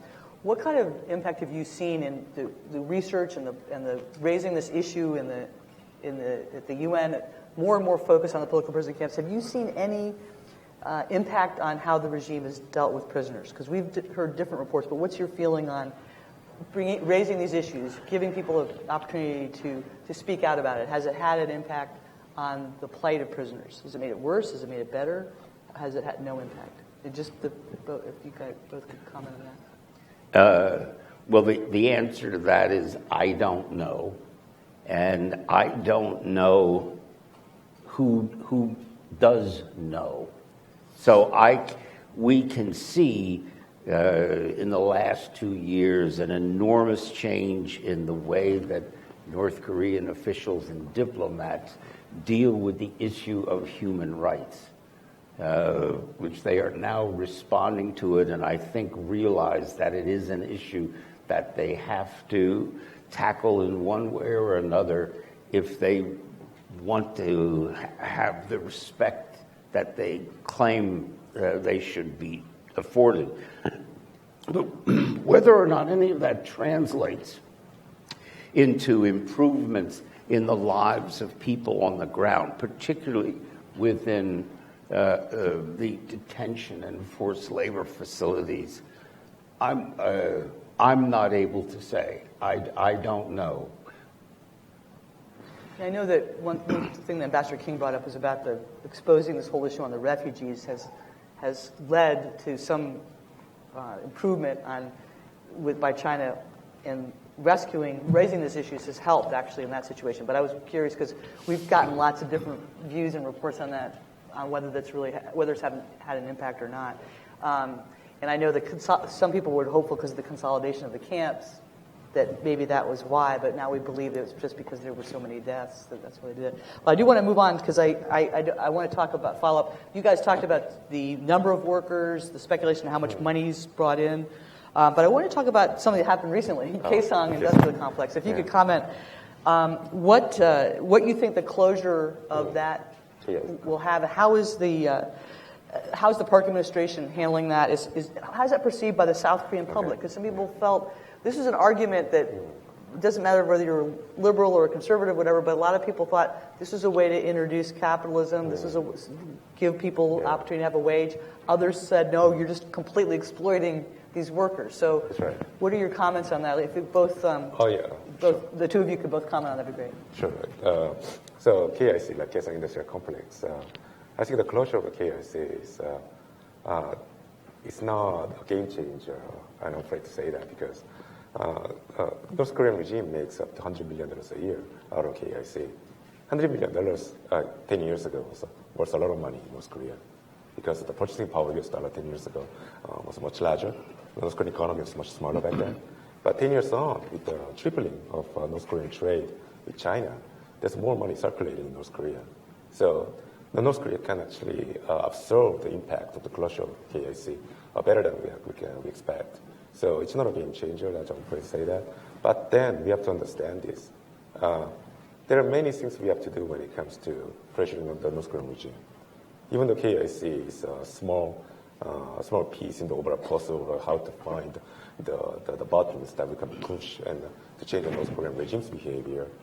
We have, I think Michael Green said, or like somebody else said in the earlier panel, we have to have a very comprehensive policy when it comes to North Korea, meaning we have to cover all the grounds. We have to find all the holes that we have to plug. Overseas labor is one example. KIC is another one. KIC is very important because it gives it sends a very strong signal to other countries that actually conducting trade in North Korea. And as you know, by definition, trade benefits both parties, not just North Korea, but the other party. But, South Korea has been telling the international community that the issue of nuclear program in North Korea is the most pressing issue, existential issue for the South Korean society. But at the same time, we stayed engaged with North Korea. We allow North Korea to finance the nuclear program. So the money, the revenue that you're making through KIC. So by sending this strong signal that we are shutting down KIC, we are ending the policy engagement. I think we can actually create this common ground to create this policy coordination, policy of strong sanctions and strong policy of pressure in North Korea for good. And when it comes to the question on the public attitude towards the closure of KIC, if you look at the opinion polls, the numbers are supportive, depending on the poll you look at, but then the range of the poll numbers range from 50 to 60%. It indicates that the South Korean public, they view the closure of KIC favorably. But I wouldn't really trust those numbers for now, because right now we're talking about our immediate reaction to the North Korea's nuclear test. That's why the attitude of the South Korean public is radicalized, and they want to do something proactive in regards to North Korean provocation.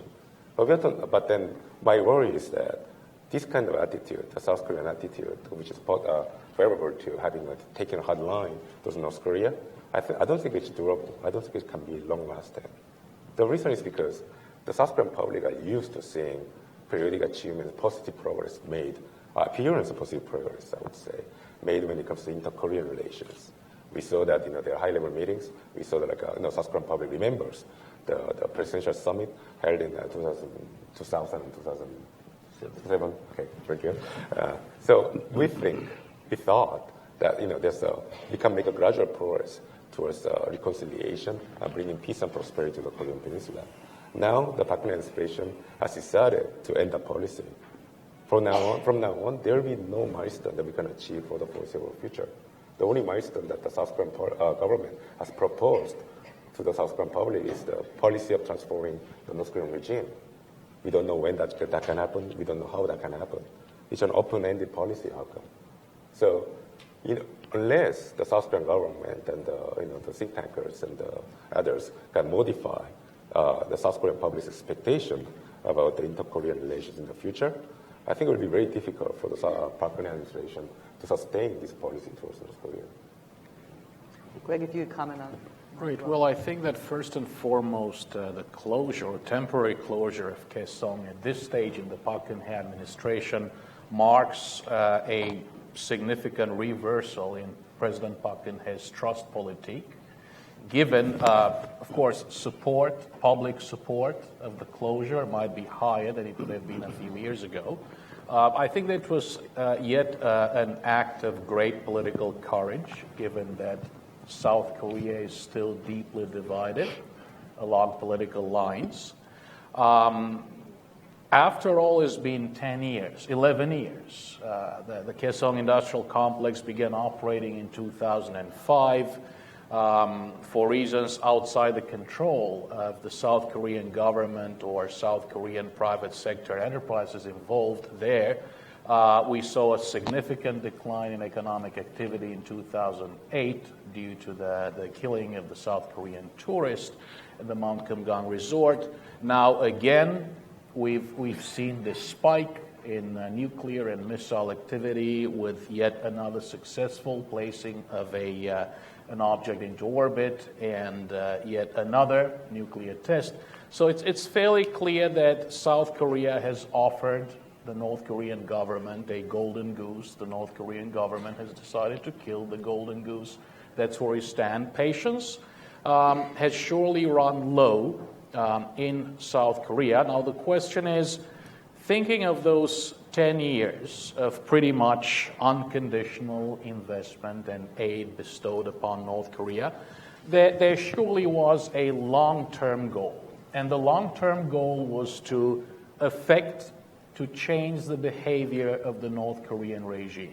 And I think that most of us agree that we cannot be successful in that regard. I think that most of us agree that under the current circumstances, under the current regime, it is nearly impossible for this regime to give up its nuclear and missile program.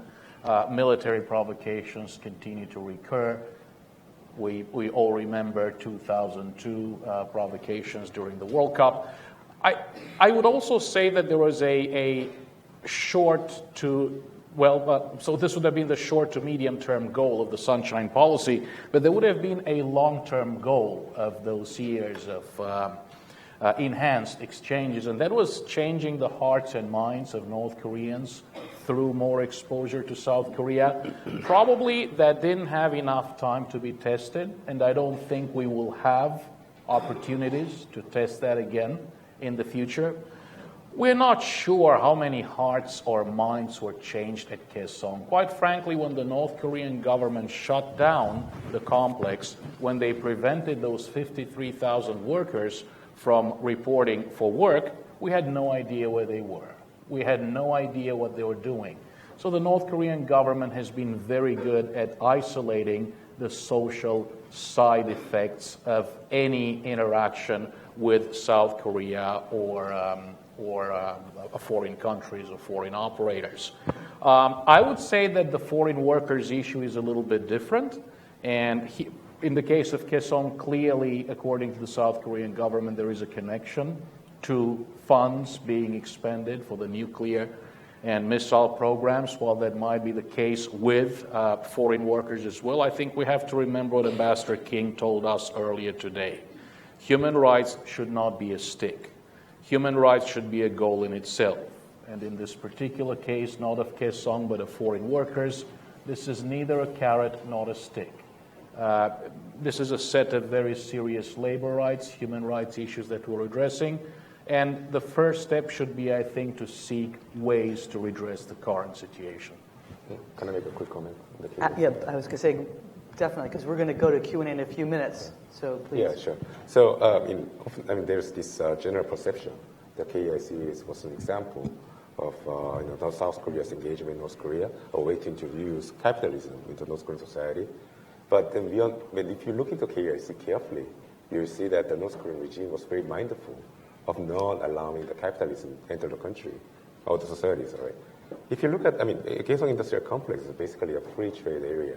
It's like the maquiladoras that you find on the Mexican side of the border with the United States. The way they develop these free trade areas is to allow foreign investors to come in and develop the infrastructure and develop a business ecosystem. So basically, through the foreign investment, the local businesses develop itself and then start catering to the foreign investors and foreign firms established in these free trade areas. But if you look at the KIC, it's very interesting. North Korea didn't allow local businesses to foster and then show up, sprout, and show up and start like catering to business needs of the South Korean firms. They only allow laborers to go into the KIC and work there. North Korean government could have done the same thing as like what they did in KIC by not even setting up the KIC on the North Korean side of the border. They could have set that up on the South Korean side of the border, as sending, allowing North Korean workers commute by bus every day or bring them home at night. That's how they hermetically sealed the spillover effect of a free trade area. And that was the game, the rule of the game from the get-go. So it was very clear from the very beginning that North Korea didn't want to have a seed of transformation planted in the North Korean economy, North Korean society. If you lose the economic logic, it wasn't viable at all. So the corollary, what comes out of this argument is that we should have shut down the Kaesong industrial complex a long time ago. It wasn't transforming the North Korean society. It wasn't affecting the North Korean economy at all. It was a pure cash-generating scheme by the North Korean regime. I just remember having a conversation, this is probably 6-7 years ago, about Choco Pies and how Kaesong and Choco Pies were going to change everything because they were going to be exposed to South Korean culture and through Kaesong. But we are... So that's just the thing. Yeah. We often talk about we tout the benefit of the information spillover. But then the thing is that the most transformative effect is not the information, it's the economic transformation. That's what the North Korean regime was worried about. So then it goes back to the idea of starting this informational campaign in the North Korean, when it comes to North Korean society. I would say the North Korean regime is not afraid of it. I think the North Korean regime is more afraid of the economic transformation, what Chang Ma-dan could do when it gets out of control. We're going to go ahead and move to Q&A unless if anyone wants to make another comment before we do that. Yes, sir. One quick comment. You had asked, has the reports that HRNK have been producing and the spotlight on the prison camps made a change in what the North Koreans do? In another part of my life, I look at North Korean WMD, ballistic missiles, nuclear testing. We've seen definite changes in their practices as they prepare and they conduct tests. We're beginning to see, and I can't go into details, some of those changes and some of those efforts to conceal what they're doing at camps, or the procedures changing so they can conceal what they're doing at some of the camps. So we're beginning to see that. This might be another hard question that you might not know the answer to, but that is another thing that comes up about if in the future, instability, what happens to the prisoners, because there's been speculation about them trying to hide the evidence. Mm-hmm. And I don't know if you wanted to comment on that, but there's a lot of fear that if things started to change and things seemed unstable, they would try to hide the evidence in their camps. I can't speak to it directly. I can tell you that when we've looked at, I and my colleagues have looked at atrocities around the world, with Sudan and elsewhere, it's difficult to identify them. You can see mass graves, especially if you know what you're looking and you've seen them in the past. You can see certain movements and tells or signatures to mass executions. But normally the people who are doing these things really try to hide them. So it presents challenges. And if I were to explain all those signatures to you, I'd be teaching the adversary. And we're not going to go into that today. It would also depend a lot about how things unfold. I mean, there are a variety of different scenarios on how a collapse could take place.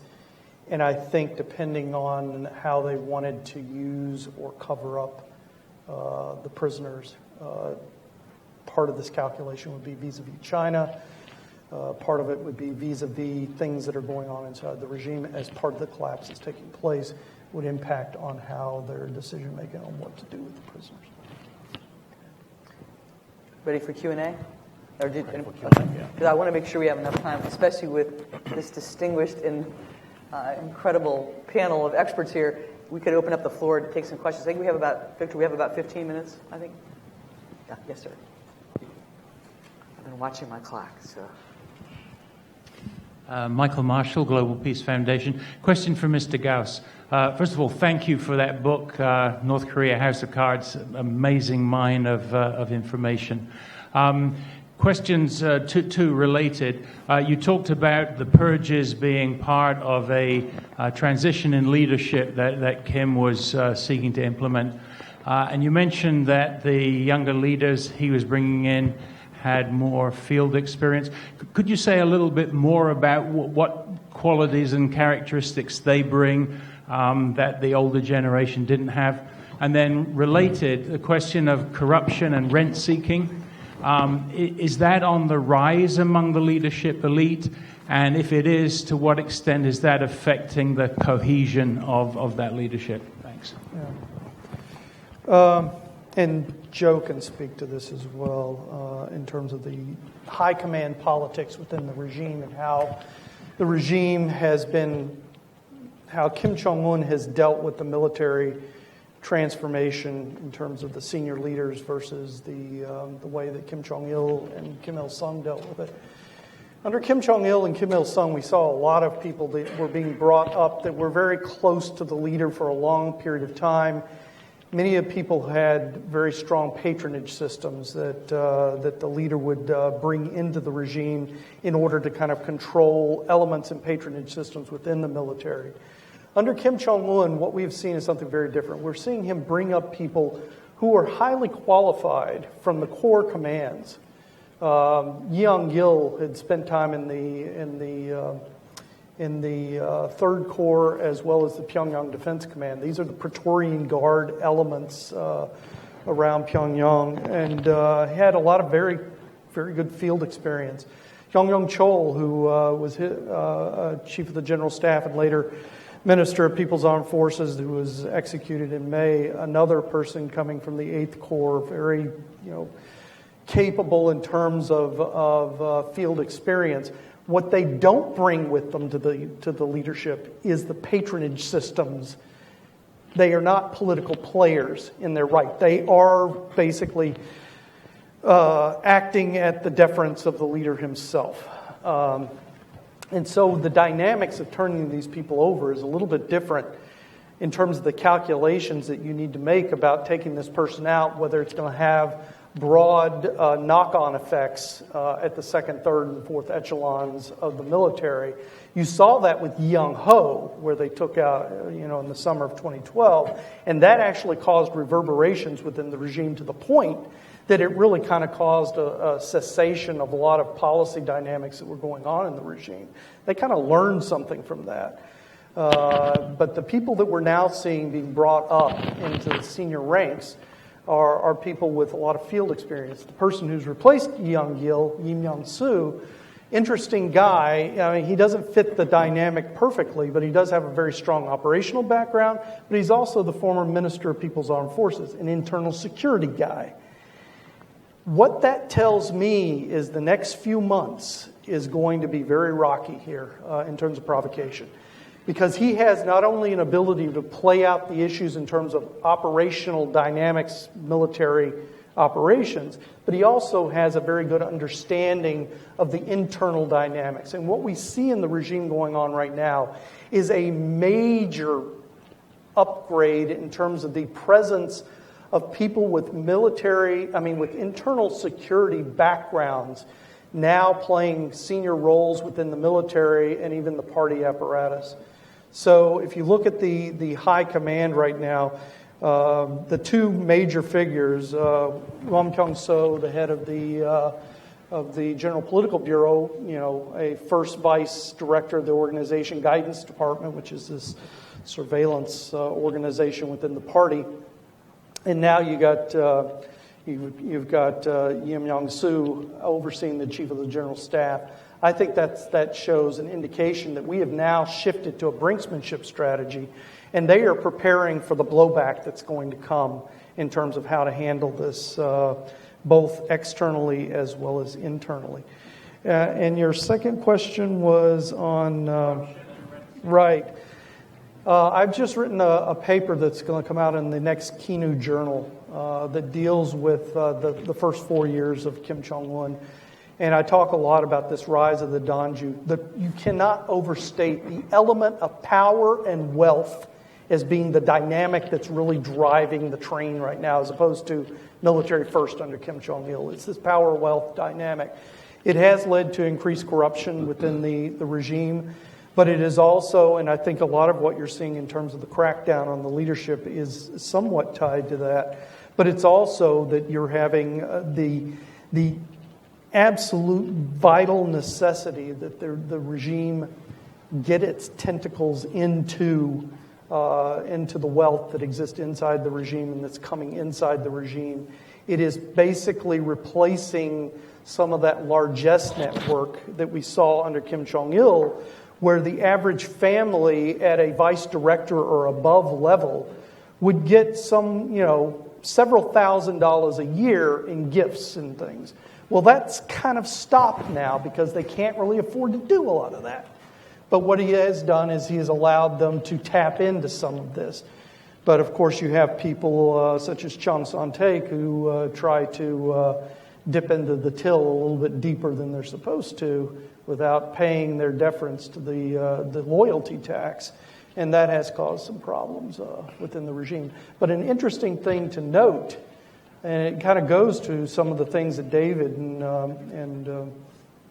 and Joe were talking about in terms of the camps and things, in terms of the families and things not being, you're not having that 3-generation issue that you had in the past, is that some of the senior people that were now being seen percolate back up to the system were tied to Chang Son-taek. Mu Myung-soo came out of the Chang Son-taek apparatus. So it's not as black and white in terms of the factional kind of dynamics going on in the regime as it's often portrayed. It is a much more complicated sort of situation that is going on. Okay. I think we're good for another question.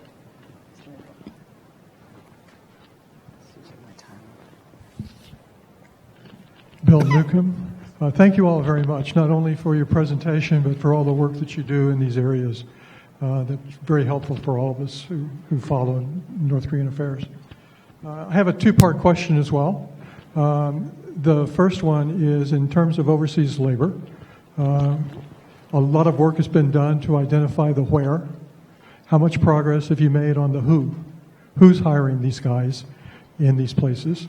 And what can be done to see that either proper labor standards are followed in the contractual obligations, or that they get penalized in terms of their other business operations by, if nothing else, sheer exposure. And then the second one, since this is about documentation, to what extent can documentation, whether through imagery or through interviews, be leveraged into helping with supply chain due diligence? Greg, you want to start with? Okay. Surely, what we know about these workers is the respective territorial jurisdictions where they have been sent. We have come across a couple of surprises, Son as well. For example, the European Union had terminated all programs employing North Korean workers in 2007 because of grave violations of labor standards. Now, recently, we've come to find out that in Poland, a EU member state, for example, there are North Korean workers currently being employed there as part of a similar arrangement. Malta, again, is one such example. Of course, this is an issue of serious concern, looking at the actual operators that are in charge of entering these partnerships with the North Korean entities running the workers' program. The bottom line is that the ultimate enforcer of what happens within those respective territorial jurisdictions is the recipient country. And once again, in the case of countries where there are active programs employing North Korean workers, they're all ILO member states. So obviously, that would be one route that we should follow. It should also be a matter of trying to gain access to these workers at these work sites, trying to ensure that if they are to be stationed in the respective jurisdictions, North Korean workers, as well as other foreign workers for a change, are fully made aware of their rights under the respective jurisdiction where they have been dispatched. We're talking about black and white. Of course, this is no longer a black and white issue either, and we have seen the same way that we have seen the tremendous changes in North Korea that Ken Goss mentioned, the same way that the unwritten social contract has changed inside North Korea, the unwritten social contract outside North Korea has changed as far as these workers are involved. Prior to the famine, it was primarily coupons for work, what they called the talong, given back to the families back home who could in turn purchase from hard currency stores. Now the same unwritten contract that applies inside the country applies outside the country. Before it was, be absolutely loyal to your rulers. We will provide you with everything that you need. Now be absolutely loyal to your rulers. We may allow you limited opportunity to try and do a little bit better, which doesn't necessarily mean that their life is better. Actually, they're at the very bottom of the heap. You see a North Korean construction worker who's cleared by the party secretary, the site supervisor, and the State Security Department agent, is allowed to get out of the work site because he is deemed as being trustworthy. If a South Asian worker gets paid $40 a day for a job, he will pay the North Korean $20 to do the same job. The other North Koreans at the site will ramp up their level of effort to cover for the respective worker, who comes back and has to share the spoils, that meager $20, with the three who are posted at that site, in addition to 80 or 90% of the actual salary at the work site being seized by the North Korean authorities. So they're victimized by their own government, they're victimized by their three site supervisors, they're also victimized by even by fellow migrant workers from elsewhere who also prey on the weakest and the most vulnerable. And quite frankly, the most vulnerable workers at these sites are most likely the North Korean workers. Dr. Go, 3 minutes. Yeah, sure. You get the final word. I was getting comfy in this chair, but so I'll give you a quick answer to that question. So the answer to, we conduct this research on the overseas workers. Our research is based on the interviews with the defectors. And if you interview these defectors long enough, then the pattern emerges. And that the pattern is actually geographic as well as the industry-wise, the variation. And I think, as I mentioned during my first comment, there are joint ventures between North Korean enterprises as well as local employers. And mostly those are most prevalent in countries like China and Russia. In the logging operations in Siberia, North Korean enterprises can make a cut out of, in addition to supplying labor to the joint ventures. In China, same thing happens. When it comes to, but those are these two countries, but when it comes to the other countries, there's a little bit of difference, a little bit of variation there too. Say like in the Middle East, the most prevalent operation by the North Korean enterprises is in construction. And the case in point is Qatar. And what's going on there is that they gain initial foothold in the country by signing this local, some sort of contract, labor supplying contract with the local employer. But after the contract ends, they stay there in the country and they become like a freelancers. So that's the reason why Qatar didn't know they are like a North Korean workers working on their stadium construction, because they are not the primary contractors in these building projects. They are actually subcontractors.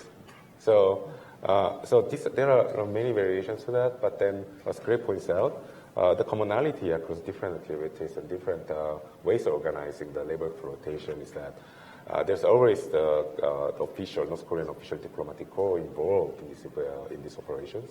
And there's a very close ties of provision by the North Korean regime in Pyongyang, and they all get paid the same nominal wage. And so so when it comes to making money-making opportunities, North Koreans are very flexible. they don't really get tied down by what kind of ventures, what kind of relationship they have with the local employers. Thank you all very much. I just want to say, I know we're out of time, but I want to just thank, on behalf of our panel, HRNK, National Endowment for Democracy, the Bush Center, and CSIS and Victor Cha for hosting this session. And thank you so much to our speakers. If you could give them your appreciation.